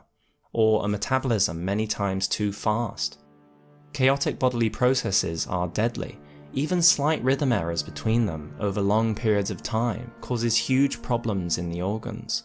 Therefore, if the green is not the right shade and it gets in your system, it is poison. Green has simpler emotions than red or blue, and while it has its highs and lows, its place is the animation of things, of emotions and thoughts too, the rate of change, whether they cycle or not, how fast they come and go. Green also has its own mysteries. Is the light green Celadon blade of the Godskin Apostles simply for increasing the thrust speed? It works. The thrusts from specifically the weapon, regardless of wielder, are swifter than the eye can follow. But is there some other secret? Is Selen's glintstone a sickly poison green, evidence of her twisted mind? She was the Graven Witch, after all. And how to explain this remarkable green sky on that fateful night of the Black Knives? I did not see that. I did not realize about the sky being green. Yeah, I didn't focus on that. I just focused on the riders and, you know, the dark trees or the dark forest, and that's it. I didn't really think about the sky being green. Wow. Perhaps you have spotted a similar sky in your playthrough too. There is one poison in game that is not green, that is called rot. What is scarlet rot? Once again it is named by colour, and from its name we have the answer. If there is more and more energy, green, in life and bodies, red, what happens? What did we say was the colour more energetic life moved to, as it became more madly mobile? Chaotic, chaos. More chaotic. Red trends to yellow, which is exactly what you get when you mix red and green, and one of the closest shades of red to the border of yellow, or chaos, is scarlet. Scarlet is life, but too manically energetic. It grows and lives too vigorously and chaotically, consuming and destroying its host. Life out of control. Scarlet brings us to the idea of colours being similar, being neighbours. Of course, there is no one nature for any colour, it is all hues. What is the order and relationship of colour? In a natural splitting of colours from white light, we can see it clearly. Red is on one side of the split, leading to yellow, to green, to blue, and then to purple. The shades of these colours are infinitely varied as it goes between them. And if these colors were to mix or merge, it would result into chaos, wouldn't it? And like what's his name again? I forgot. Margaret, right? Margaret. Is it? Yeah. His blade also has a mixture of colors, and he is a what do they call them? Not untarnished. What is it called? Oh my gosh, I forgot what these called. Omen, yes. And the omens are also an amalgamation of all the different colors merged into one person, right? And with all these colors mixed up together, it creates chaos. It creates insanity. And that's bad, right? That's really bad for the lands in between. And therefore the colors should always be separated. If they are going to merge, then it wouldn't be more than 2 or 3 colors. Maybe. I don't know. Yeah. I'm just thinking aloud about this. Yeah. Sorry guys. Let's just continue. The colour can be made by the two that border it on either side. So a wheel can be formed, as a famous alchemist did long ago. More than the darkness or lightness, where is the colour exactly? How close is it to others? The hue, as we have mentioned, may divide gravity nature from sleep, but there is no strict border in any of their natures. Everything can approach and mix. Heresy is not native. I mean, if it can all mix, but it would create chaos, right, and insanity, and we don't want that to happen. We'd want to have some sort of order, right? To the world, it is but a contrivance. All things can be conjoined. So red going too close to yellow gives scarlet. Chaotic life is scarlet rot. Blue gains some green and it becomes energized, full of innovation and impact on the real world. But too much green and the mind cannot keep the stability for things like attention or memory. Become too green, a shade of turquoise, and you might be called a bluntstone. Perhaps being this hue his whole life led Thops to a great insight. A mind that is internally over-animated repels the entry of external mental influence. It raises the question of whether sorcery damage really arises simply from strong mental belief. Moving further away from blue moves further away from sentience and more into the automatic animations of the natural world. Comets represent this, always much more green than the bluer stars, and are never referred to as sentient. Stars, on the other hand, are referred to repeatedly as active, conscious agents. Green animation moved towards yellow is poison. Mind and body mix into the purple worlds of sleep, dreams, and the mystic, and inanimate bodies moving with what seems to be minds of their own is purple gravity. Most interestingly, and what really shows the purposeful nature of Elden Ring's colour design, is in opposites. Colours may have associations in our world, but their opposite associations do not match to their colour opposites. What do we mean by that? Well, for most colour systems, opposite associations do not have opposite colours, or light wavelengths, and vice versa. Thus, Okay. we do not find in our world that the associations of purple are the opposite of the associations of green. The odds of them doing so is remarkably low. If they did, you might start to say that it was a natural law. But what do we find in Elden Ring? White and black are the two opposites of time, but it is a scale for all colours. And grey, the mess and mix of time states, when inverted, is still grey. It has no time opposite, unlike black or white. So what about true hues? The opposite of red, heat, is ice-hued blue. The opposite of chaos, the rational mind, regulating and maintaining control. The opposite of purple, the sinking, dragging sleep and gravity force, is green, the animating, uplifting energy of stamina and cycles. Clearly, this is a conscious design for the lore of Elden Ring. Yeah, the design is really deep and complex, and it's gonna take me like a second time watching this to fully understand it. Let's move on to some more nuanced colours. There are some unique colours, some more common, some rare, but all mysterious. Silver, whether in the real world or Elden Ring, always takes second place to gold. Silver, okay. Often the name for money in various cultures, it is much more practical than the hard-to-come-by gold. Silver is the most reflective metal, and the best conductor of electricity and heat. It really can seem to become one with things, visually and energetically. In Elden Ring, the nature of silver is similar, but much more magical. Silver seems in nature quite similar to quicksilver, or its other name, Mercury. Mercury. While this metal is not referenced in-game, the silver we find seems to flow and run like liquid. Silver tears are liquid. Nox weapons stretch and warp, formed from this same tear. The centre of this creature is a larval tear, within which we can see the apparent liquid flow of silver under its surface. In alchemy, silver is associated with the moon and snakes. Silver doesn't appear in any of the all-colour or multicolour items. It doesn't seem to be part of the mainstream world and arrangement of colours. Mercury, being a liquid metal, is perceived in alchemy as being able to cross natures and borders. It also competes with silver for its reflectivity, and has been used in telescopes for this property. Most interestingly, almost all elements can combine with mercury in a process called amalgamation.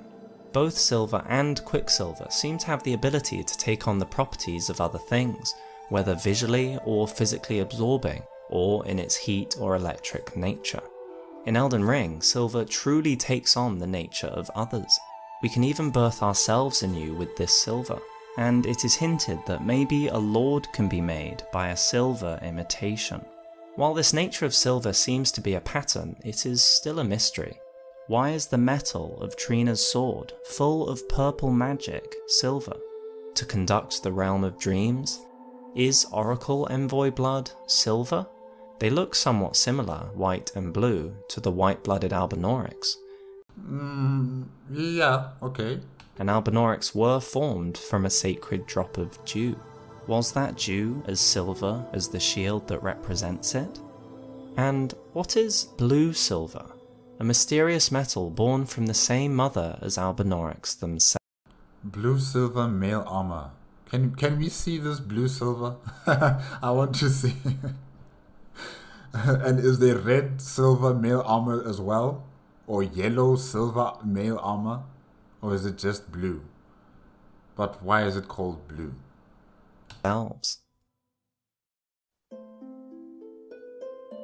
Amber is perplexing. Amber in our world is fossilized tree resin. Different colour ambers form from the Erd tree's old sap. As in our world, sap and time are the ingredients. The various hues of amber match the various natures of colour. However, most important is the traditional colour of amber. It is very connected to the process of rebirth. The amber egg of Renala is a beautiful example. Why is rebirth this colour? And more confusingly, why does it need silver to operate? The sacred dewdrop tear represented in the silver mirror shield has amber atop it, another strange relation. Amber Starlight says that amber-hued stars must command the gods. The draft made to attempt to control Rani is an amber draft. This colour seems to have something to do with formation of life, formation of a future and fate. But it is a colour of mystery we need to explore. What is gloam? Gloam is twilight, or the darker part of twilight. Gloom, shade. Given what we know about the colours and relation to death, gloam would be a fitting colour for the Queen's eyes. Who it might be remains in the dark. Copper is another colour that is also a metal. Copper appears vividly in certain swords. Regalia of Aoke says that the copper coloration of the blade is a conduit for its wielder to move it by their will alone. We believe copper is therefore the colour of the will. The region that uses this sword also gave us Elema of the Briar. His shield from a foreign land is the land of Aoke, a land of proudly solitary ascetics. Ascetic is defined as characterized by severe self-discipline and abstention from all forms of indulgence. This sword is from a region where willpower is immensely important and practiced daily. The will is the colour of copper. The color of copper is a will. I don't know. To me, it seems like copper is closely, connecting with chaos as well. Because have you guys seen the color of copper and seen the color of an omen? Well, in particular, Margaret, when he releases his true self or his omen power, and you can actually see the stuff that's coming out of him. It's got this like brownish, light brownish type of color, and copper is almost similar to that as well, isn't it? So yeah, anyways, doesn't matter now. Bronze seems to support this. Bronze is an alloy mostly of copper and a little tin. The gargoyles seem to be operated from afar. Their swords are made of bronze, as are the hoops on their ankles and wrists, almost like a puppet. Tin men moved by the will at distance. Additionally, how does one make copper colour? You mix a lot of yellow, chaos, a lot of red, animal life and raw instincts, with a little blue. No, but guys, look at that. Doesn't that look like, doesn't it look like chaos? Huh? Alright. What could better represent willpower than copper? When a little bit of mind or spirit has to fight as the underdog against the chaos of the world and the baser desires to do what you truly wish to do. Will is found in this hardship, where one must compete against these two natures and win. There is one remarkable colour in-game that is not truly a colour: drained of colour. According to the natures of colour, this type of colour should be defined by its emptiness of nature, and this is just what we see. Eclipse Crest Greatshield says, "The eclipsed sun, drained of colour, is the protective star of soulless demigods." It is an emptiness that matters here. The edge is the symbol that matters. Soulless demigods have lost their natures. Their bodies lie drained of red vigour. The animation, the mind, the character, the soul has left this plane. They are colourless. Nascent butterfly, an important ingredient in many consumables, has translucent wings. It appears as if it has just emerged from its cocoon for its entire life. It has very little nature. Colourlessness can be filled. It is pure potential. Nascent butterfly. Could you say the same thing about... Oh, sorry, Hawkshaw. Could you say the same thing about the Tarnished? They were also colourless, and they had great potential to have colour being introduced into them, as they acquire skills or knowledge, and, they take whatever path they deem fit for them, whether it's the yellow or blue or red or, having green in there as well, or purple, or any of the other colors as well. Wouldn't you say that, the Tarnished are also these colorless beings? Yeah. It makes dappled, multicolored meat.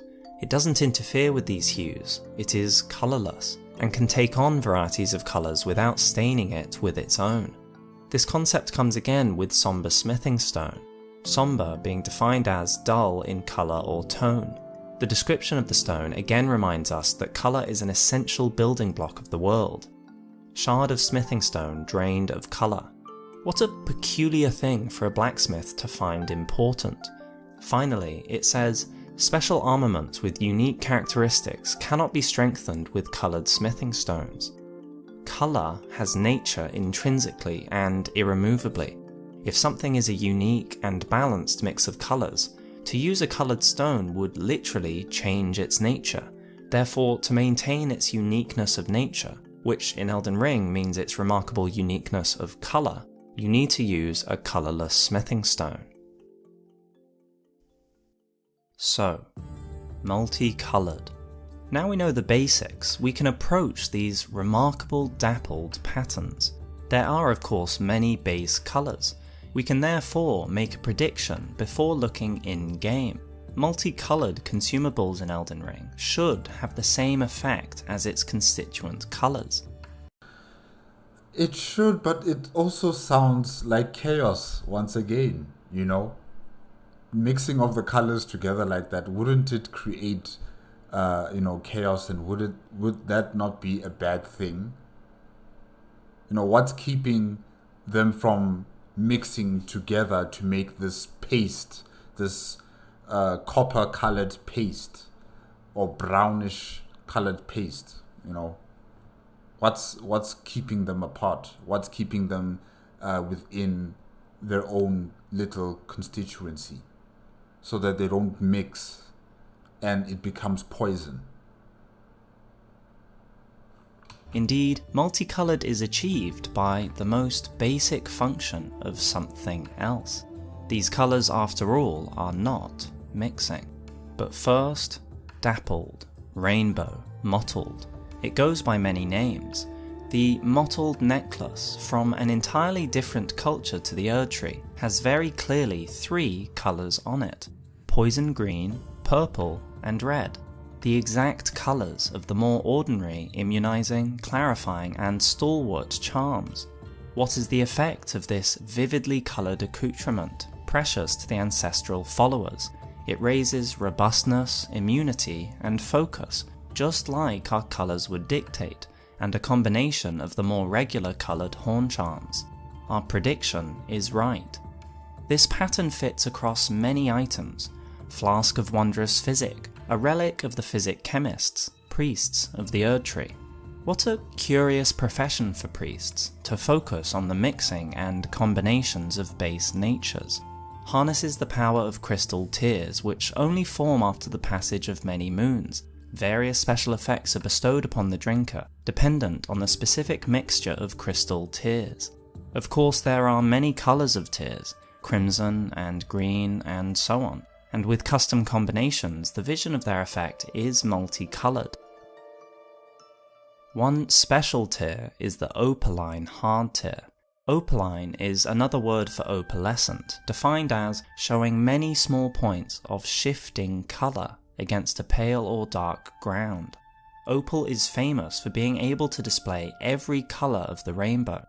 If crimson tears and green tears affect HP and stamina, what does this multicoloured tear do? It boosts all forms of damage negation. The dappled cured meat we make, upon closer inspection, has 3 colours that stain it: red, purple, and poison green. And what do these cured meats do when we consume them? Dappled cured meat boosts immunity, robustness, and focus, exactly what the colours red, purple, and off-green do when alone in a cured meat. What is remarkable too is how we make dappled cured meat. The medicinal solution we cure it in doesn't have a combination of the essential ingredients of other meats.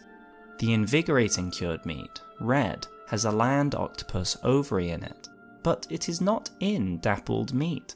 We don't find a slumbering egg for the sleep resistance, nor a head of a poison-resistant dragonfly. There is one item that seems to give all the variety of colour to the dappled meat: a budding horn. This horn began to sprout on a beast that typically bears no horn. Perhaps it's a vestige of the primordial crucible.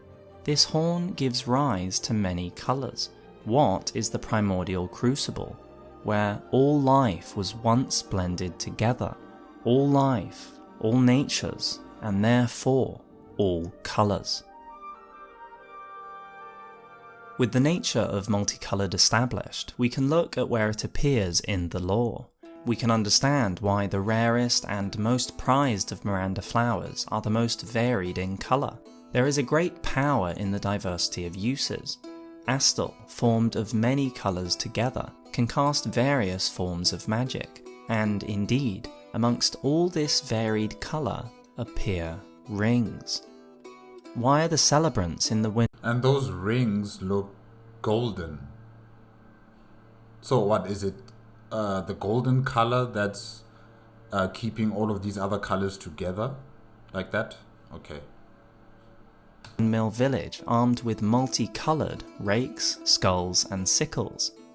The merchants wear gorgeous multicoloured garments, their famously suave hats studded with many coloured gemstones.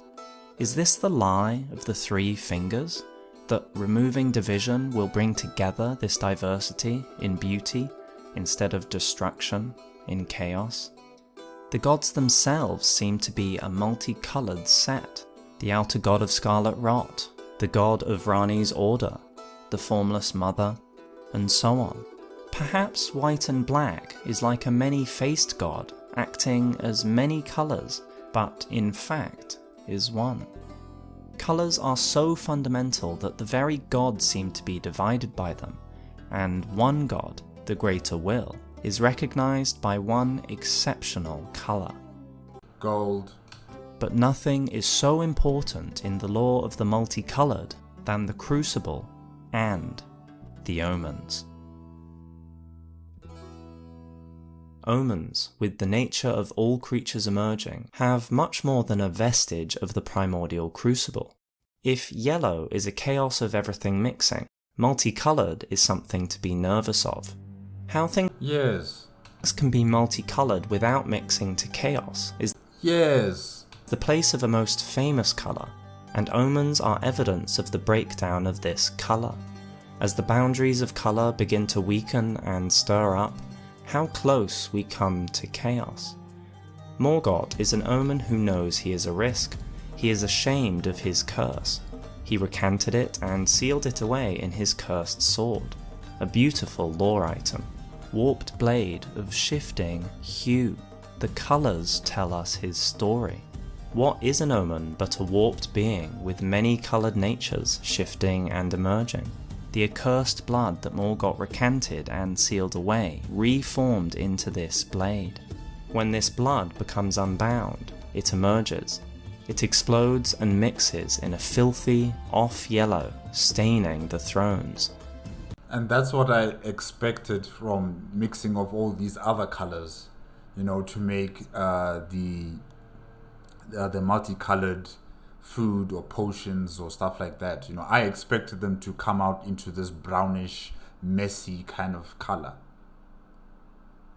Staining, an important word, explicitly a word for color. Omens and omen blood, and all that trends towards the primordial crucible, risk blending in a stew of mess, one step from pure chaos. But it is kept at bay by one thing. Gold.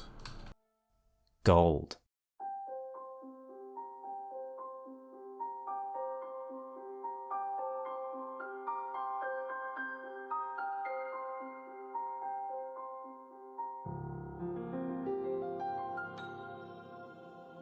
In our world, gold is formed in stars and is believed to have fallen to the earth in meteorites long ago. It is unreactive and one of the most stable elements. It is very hard to destroy and very hard to make. And of course, it has a unique colour. In alchemy, it is viewed as the highest form of matter, but not only matter, also body, mind and soul. To turn base metals, matter, or our own nature into gold takes many stages, but gold is the final form. This transformation has been undertaken by many great minds in history, but while they gave us many other gifts, gold was never made. In Elden Ring, we need to look at the world and what is in it to see gold's place in the universe. Gold is seen all around us, but it is hard to find on its own, removed from complex systems. Religion, characters, obscure dialogue, none of these help us as gold beginners. Complexity will lead to confusion. We need to find where gold is in the world, simply. And there are three items which are natural, simple, and, importantly, ignored. There won't be any preconceptions about what has been passed by. Golden roa, gold-tinged excrement, and beast blood. Gold-tinged excrement. Really? What animal excretes that? I want to know. Which animal does that? Yeah. First, golden roa. Red roa, as we have dealt with, is heavily involved in red nature boosting. Gold roa is a rarer thing, though it is easily found near the Erd Tree. Gold is easier to find in general near the Erd Tree. More than colour, how does this gold roa differ from a typical roa? In what we can make. Red roa and rhymed roa cannot make any dappled meats. Dappled, as we have addressed, are multicoloured.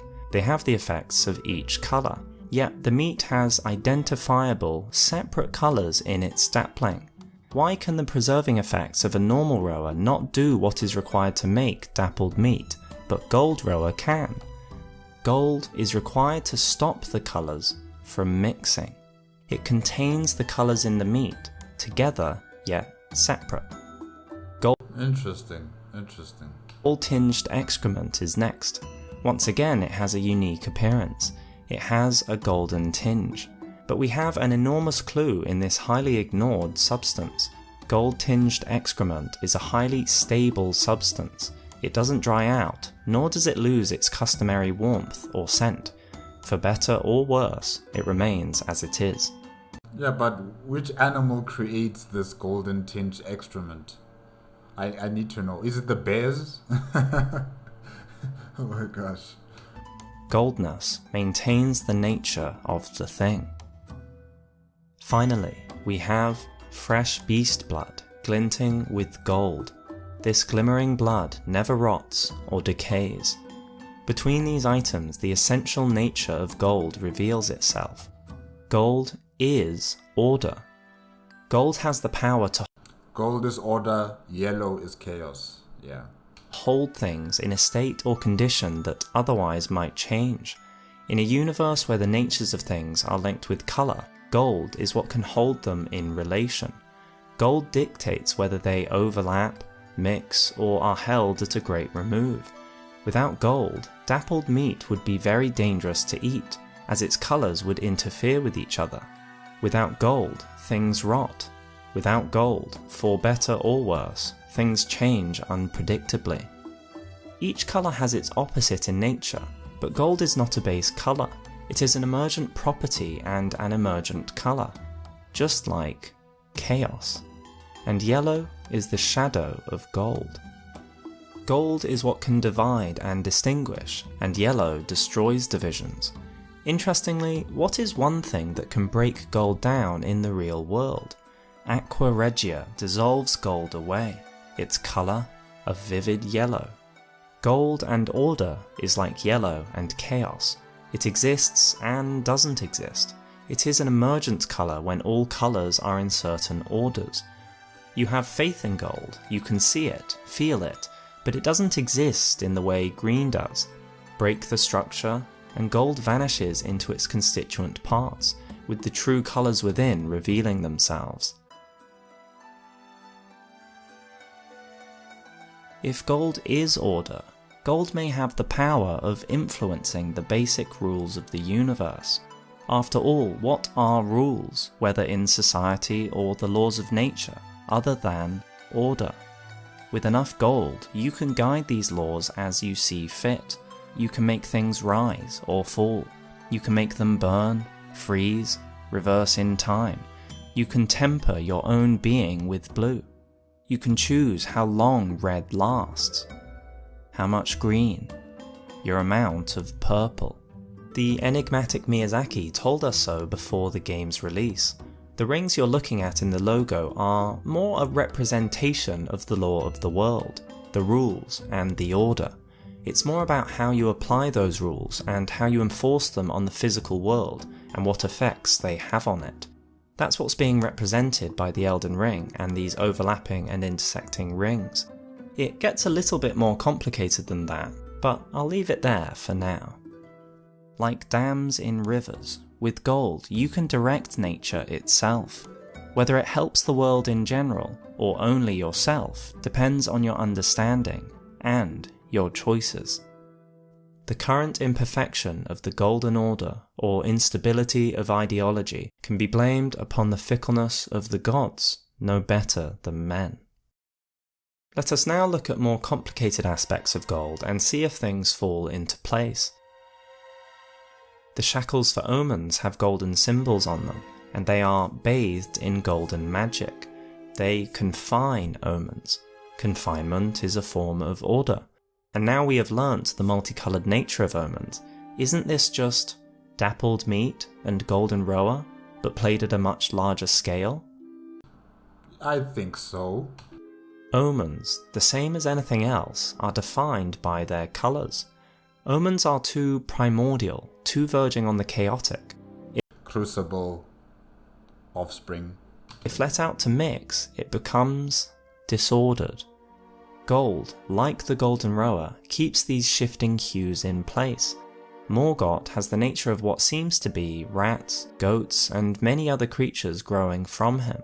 And when the seal he imposed on his own blood seems to break, it is splinters of gold he coughs out first, before the emergence of a muddy, mixed colour. I don't know about the gold part. I didn't see any gold there. I did not see any gold there. You know, I just saw a lot of the mixture of all the different colors coming out of his mouth. But okay. Order is very linked to time. If order is buffeted by non-order, it dissipates over time. This is why Morgott's shackle, which lacks power, only holds Morgott for a short time. This is why with time, gold seems to decay to a muddy yellow. Colours naturally mix, and thus, just as golden roa is needed for cured meat, so too do we, the player, need runes. Runes are the gold that keep ourselves in order. Without runes, we cannot keep any of the natures of colour. If we consume redness, a boost occurs, but it cannot be maintained permanently, and it fades. The golden runes that can maintain natures in order can allow us to keep different attributes permanently. Think of it like having more gold to add to our own ring. It increases its size. Runes will act as nourishment for the development of any tarnished. If we want more green permanently, we can do that. More runes allows us to alter our own form. So these runes are like an upgrade to yourself. You know, whether you want to upgrade your stamina, your magic, or your health. Okay. Our own order. Without order, these natures will mix. We don't necessarily want a strong body to dilute with a strong mind to result in tiredness. Order can raise the parts to a greater whole. It may be that all the basic building blocks of nature are around us all the time. Much like in the real world, everything is only its specific nature as a result of its order. Order does not only apply to the inner, it also applies to the outer world. You can impose order on others, just as you can impose disorder. One more complicated aspect of Golden Order, a name which takes a more literal meaning now, is incantations. One spell that imposes order on others is Litany of Proper Death. We cast it upon those who live in death, and it stops them from arising repeatedly. The description once again is more concerned about image than the physical. It imposes an image of order in bright gold, which damages those who live in death. The spell says the hunters aim to stamp out defiled reason, all for the perfection of the Golden Order. In their opinion, to live in death is an affront to how order should be. However, the very name, living in death, shows how flexible order can be, that such a thing is even possible. The image of order is interesting too. What shape does order always take? Clear, intersecting straight lines, triangles and squares, and of course, most famously, in rings. What is more ordered than a ring, holding an inner and separating an outer, balanced around its centre? Rings are a perfect visual representation of order. They can contain, they can overlap, and bind. Other spell effects and descriptions help us further. Two incantations viewed as very important to the lore are the law of regression and the law of causality. Causality, one of the key fundamentals, manifests a small ring of causality within that allows the caster to automatically retaliate upon receiving a certain number of blows. The fundamentalists describe the Golden Order through the powers of regression and causality. Causality is the pull between meanings. It is the connections that form the relationships of all things. This is one more key. This is because it is fundamental to understand that order is not only static. Something being in a state of order, unchanging through time, is of course ordered, but there is order in processes too, that which repeats or has a pattern, that which is predictable. Cause and effect, fundamentally, if it is tightly correlated, is a form of order. It is order through time. So with this, we can establish that order is not only something that applies to things with static states, such as beast blood not rotting. It applies to processes, just as a dam will consistently redirect water in this or that direction over time. The next is law of regression. Heals all negative statuses, dispels special effects, and reveals mimicry in all its forms. Regression is the pull of meaning, that all things yearn eternally to converge. This is inverting causality, or removing effect. Any form of order is expensive, and to do this at a deeper level, say a wide area, or deeper into the past, i.e. through more layers of cause and effect, takes a lot of order. It is expensive. It is easy to damage order with chaos, but undoing order, cleanly, backwards, is not chaos. It is a very hard operation that also requires a lot of order. All incantations are of interest here as well. Immutable Shield protects one's own order. Lord's Aid and Cure Poison use a great abundance of order to draw out poisons and ailments from our bodies, and we can see these colours being removed. Finally, we have order healing. All the good and the great wanted was an absolute evil to contend with. Does such a notion exist in the fundamentals of order? So we get to the moral aspect of order. Who benefits from order? What does benefit even mean without order? Before the existence of order, can we talk about good or evil?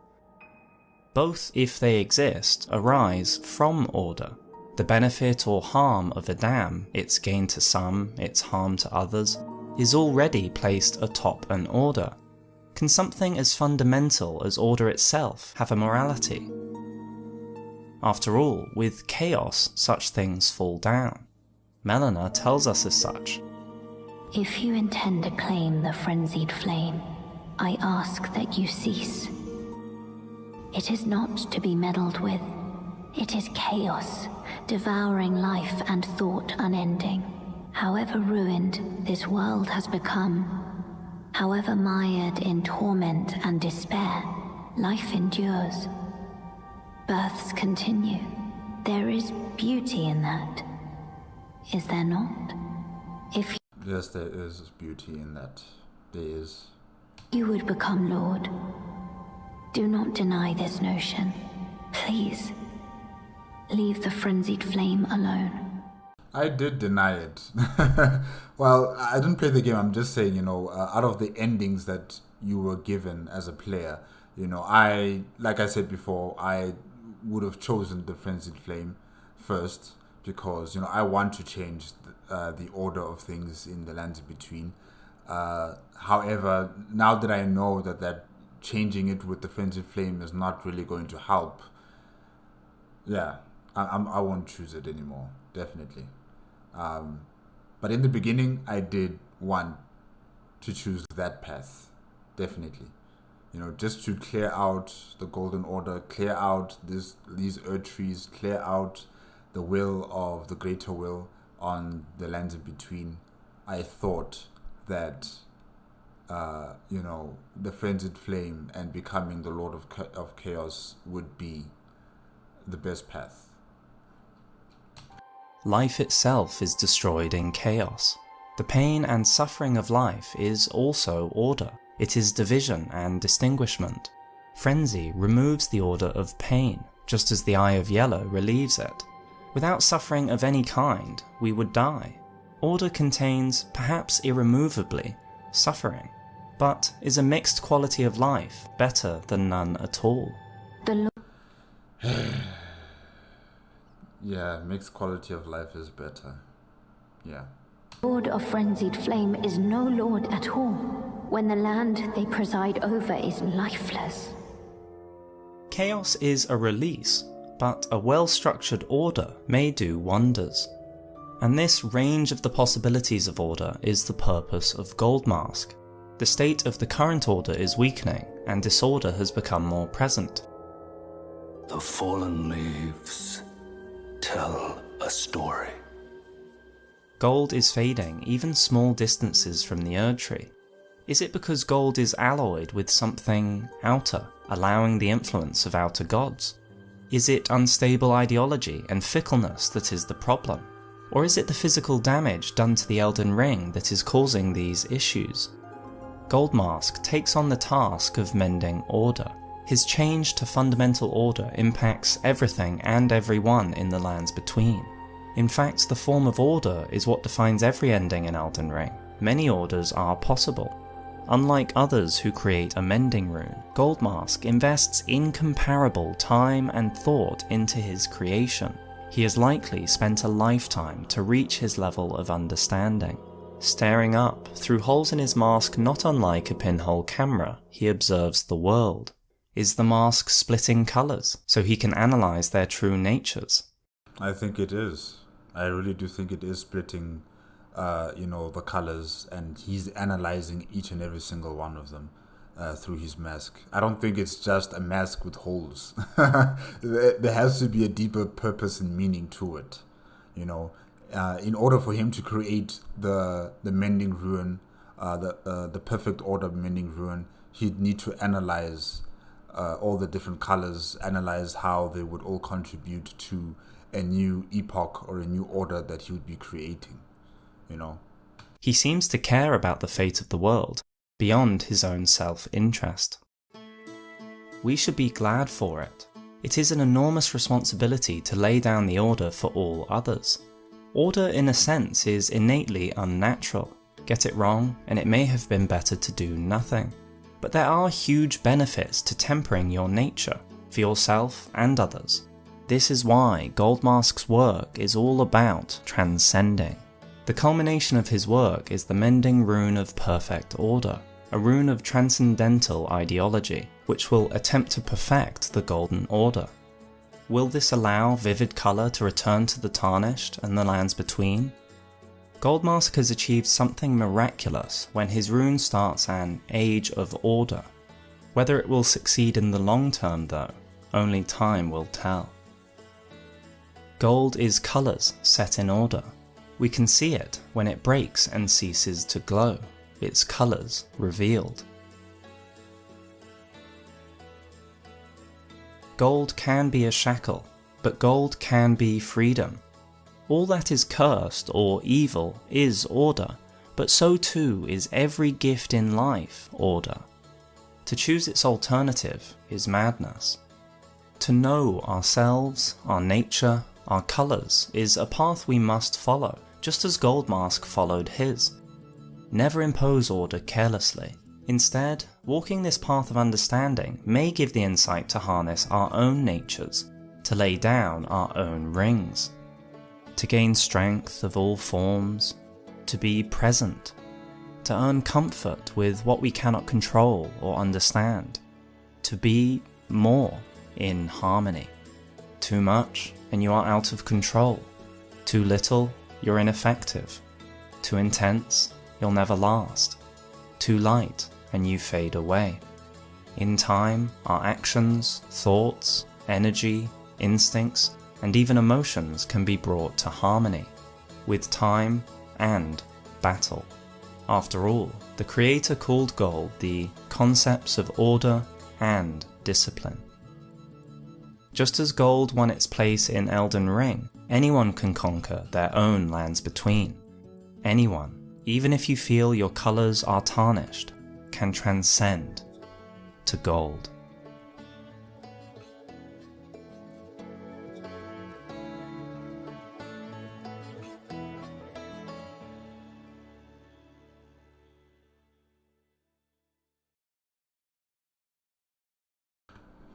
Yes, guys, that is it with Elden Ring lore, the color theory of Elden Ring, made on the Hawkshaw YouTube channel and requested by ATC 443. Yes, ATC 43.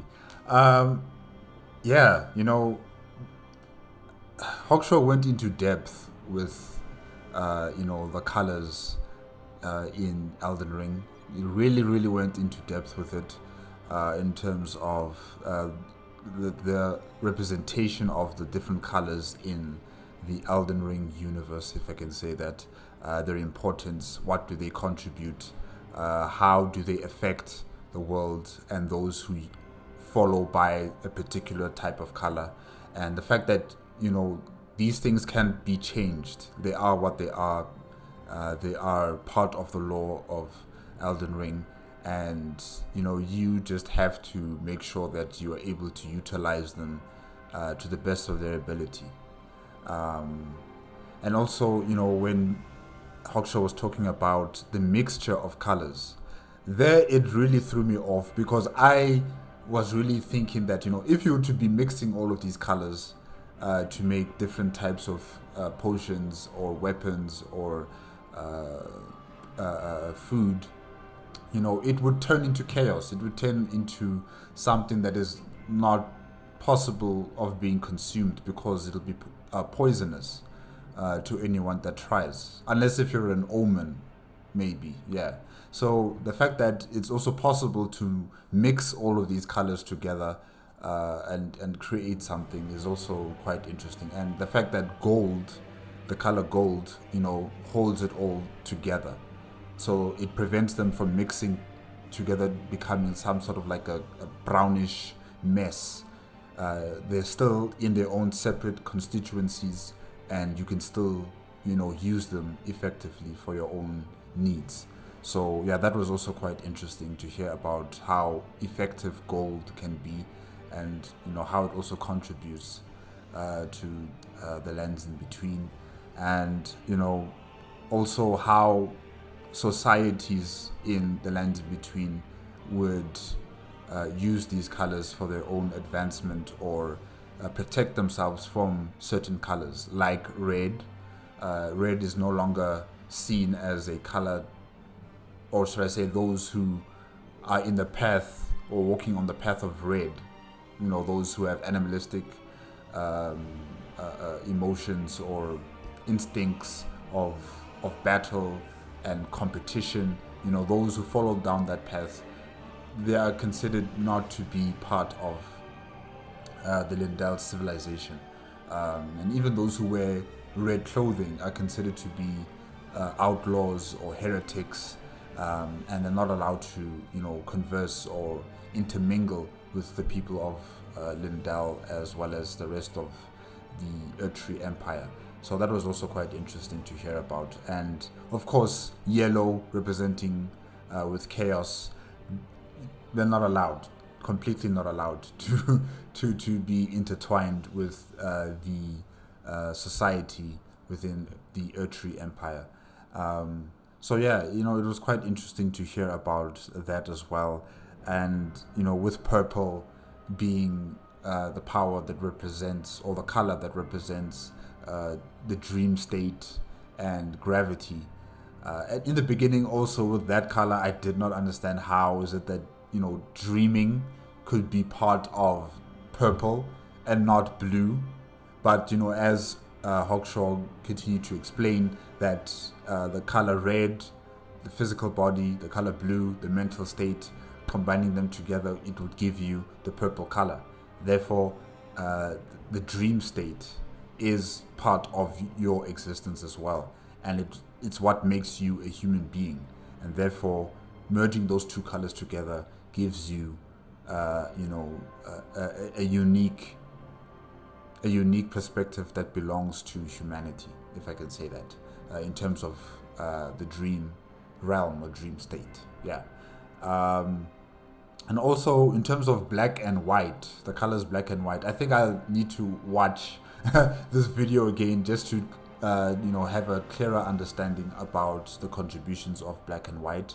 And also, which other one was it? It was, okay, no, I really dealt with the multicolored. Yes, silver, mercury, amber, and copper and bronze. You know, they well, in terms of bronze and copper, they kind of already look like chaos to me, you know. The type of color that they are, it just looks like it's chaos already. It's something that the omens would be creating or something. So yeah, that was a bit strange, and I'll have to just go back to the video and watch it again and try to understand it a bit more. And yeah, you know, there were some people within the Lands in Between who were wearing different colors, like in particular the sorcerers, they were wearing blue, and then they also had red on them. So I'm just wondering, what is the significance of that? You know, that the fact that there are some people, yes, they are wearing blue color, clothing and attire, but they're also wearing red, and we know now that red is associated with exiles, with people who are heretics, with people who are not welcome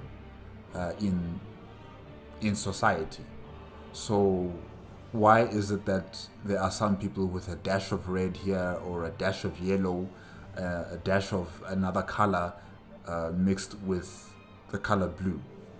And is there some sort of significance to that, or is it just, I don't know, some sort of style that people wear with their blue attire? I'm not entirely sure about that. But yeah, this was interesting, really. This was really interesting with the effects, the magic, and the emotions of all these different colors, and you know how you can combine them, how the opposites also affect certain situations. And yeah, it was good, really. It was really in-depth information on the colors in Elden Ring. And yeah, thank you very much to Hawkshaw for compiling this information. Like I said before, there were some parts that I didn't clearly understand, and I'll have to come back to the video and watch it again. But you know, all of it so far, it was good, really. It was really enjoyable to listen to. Guys, that is it. Thank you again to ATC43 for requesting that I should react to this video. It's been really entertaining and informative. Guys, if you guys want to check out the original video as well as Hawkshaw's YouTube channel, the links are going to be in the description below.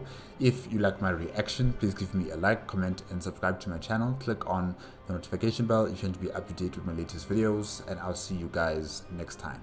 Okay? Bye-bye.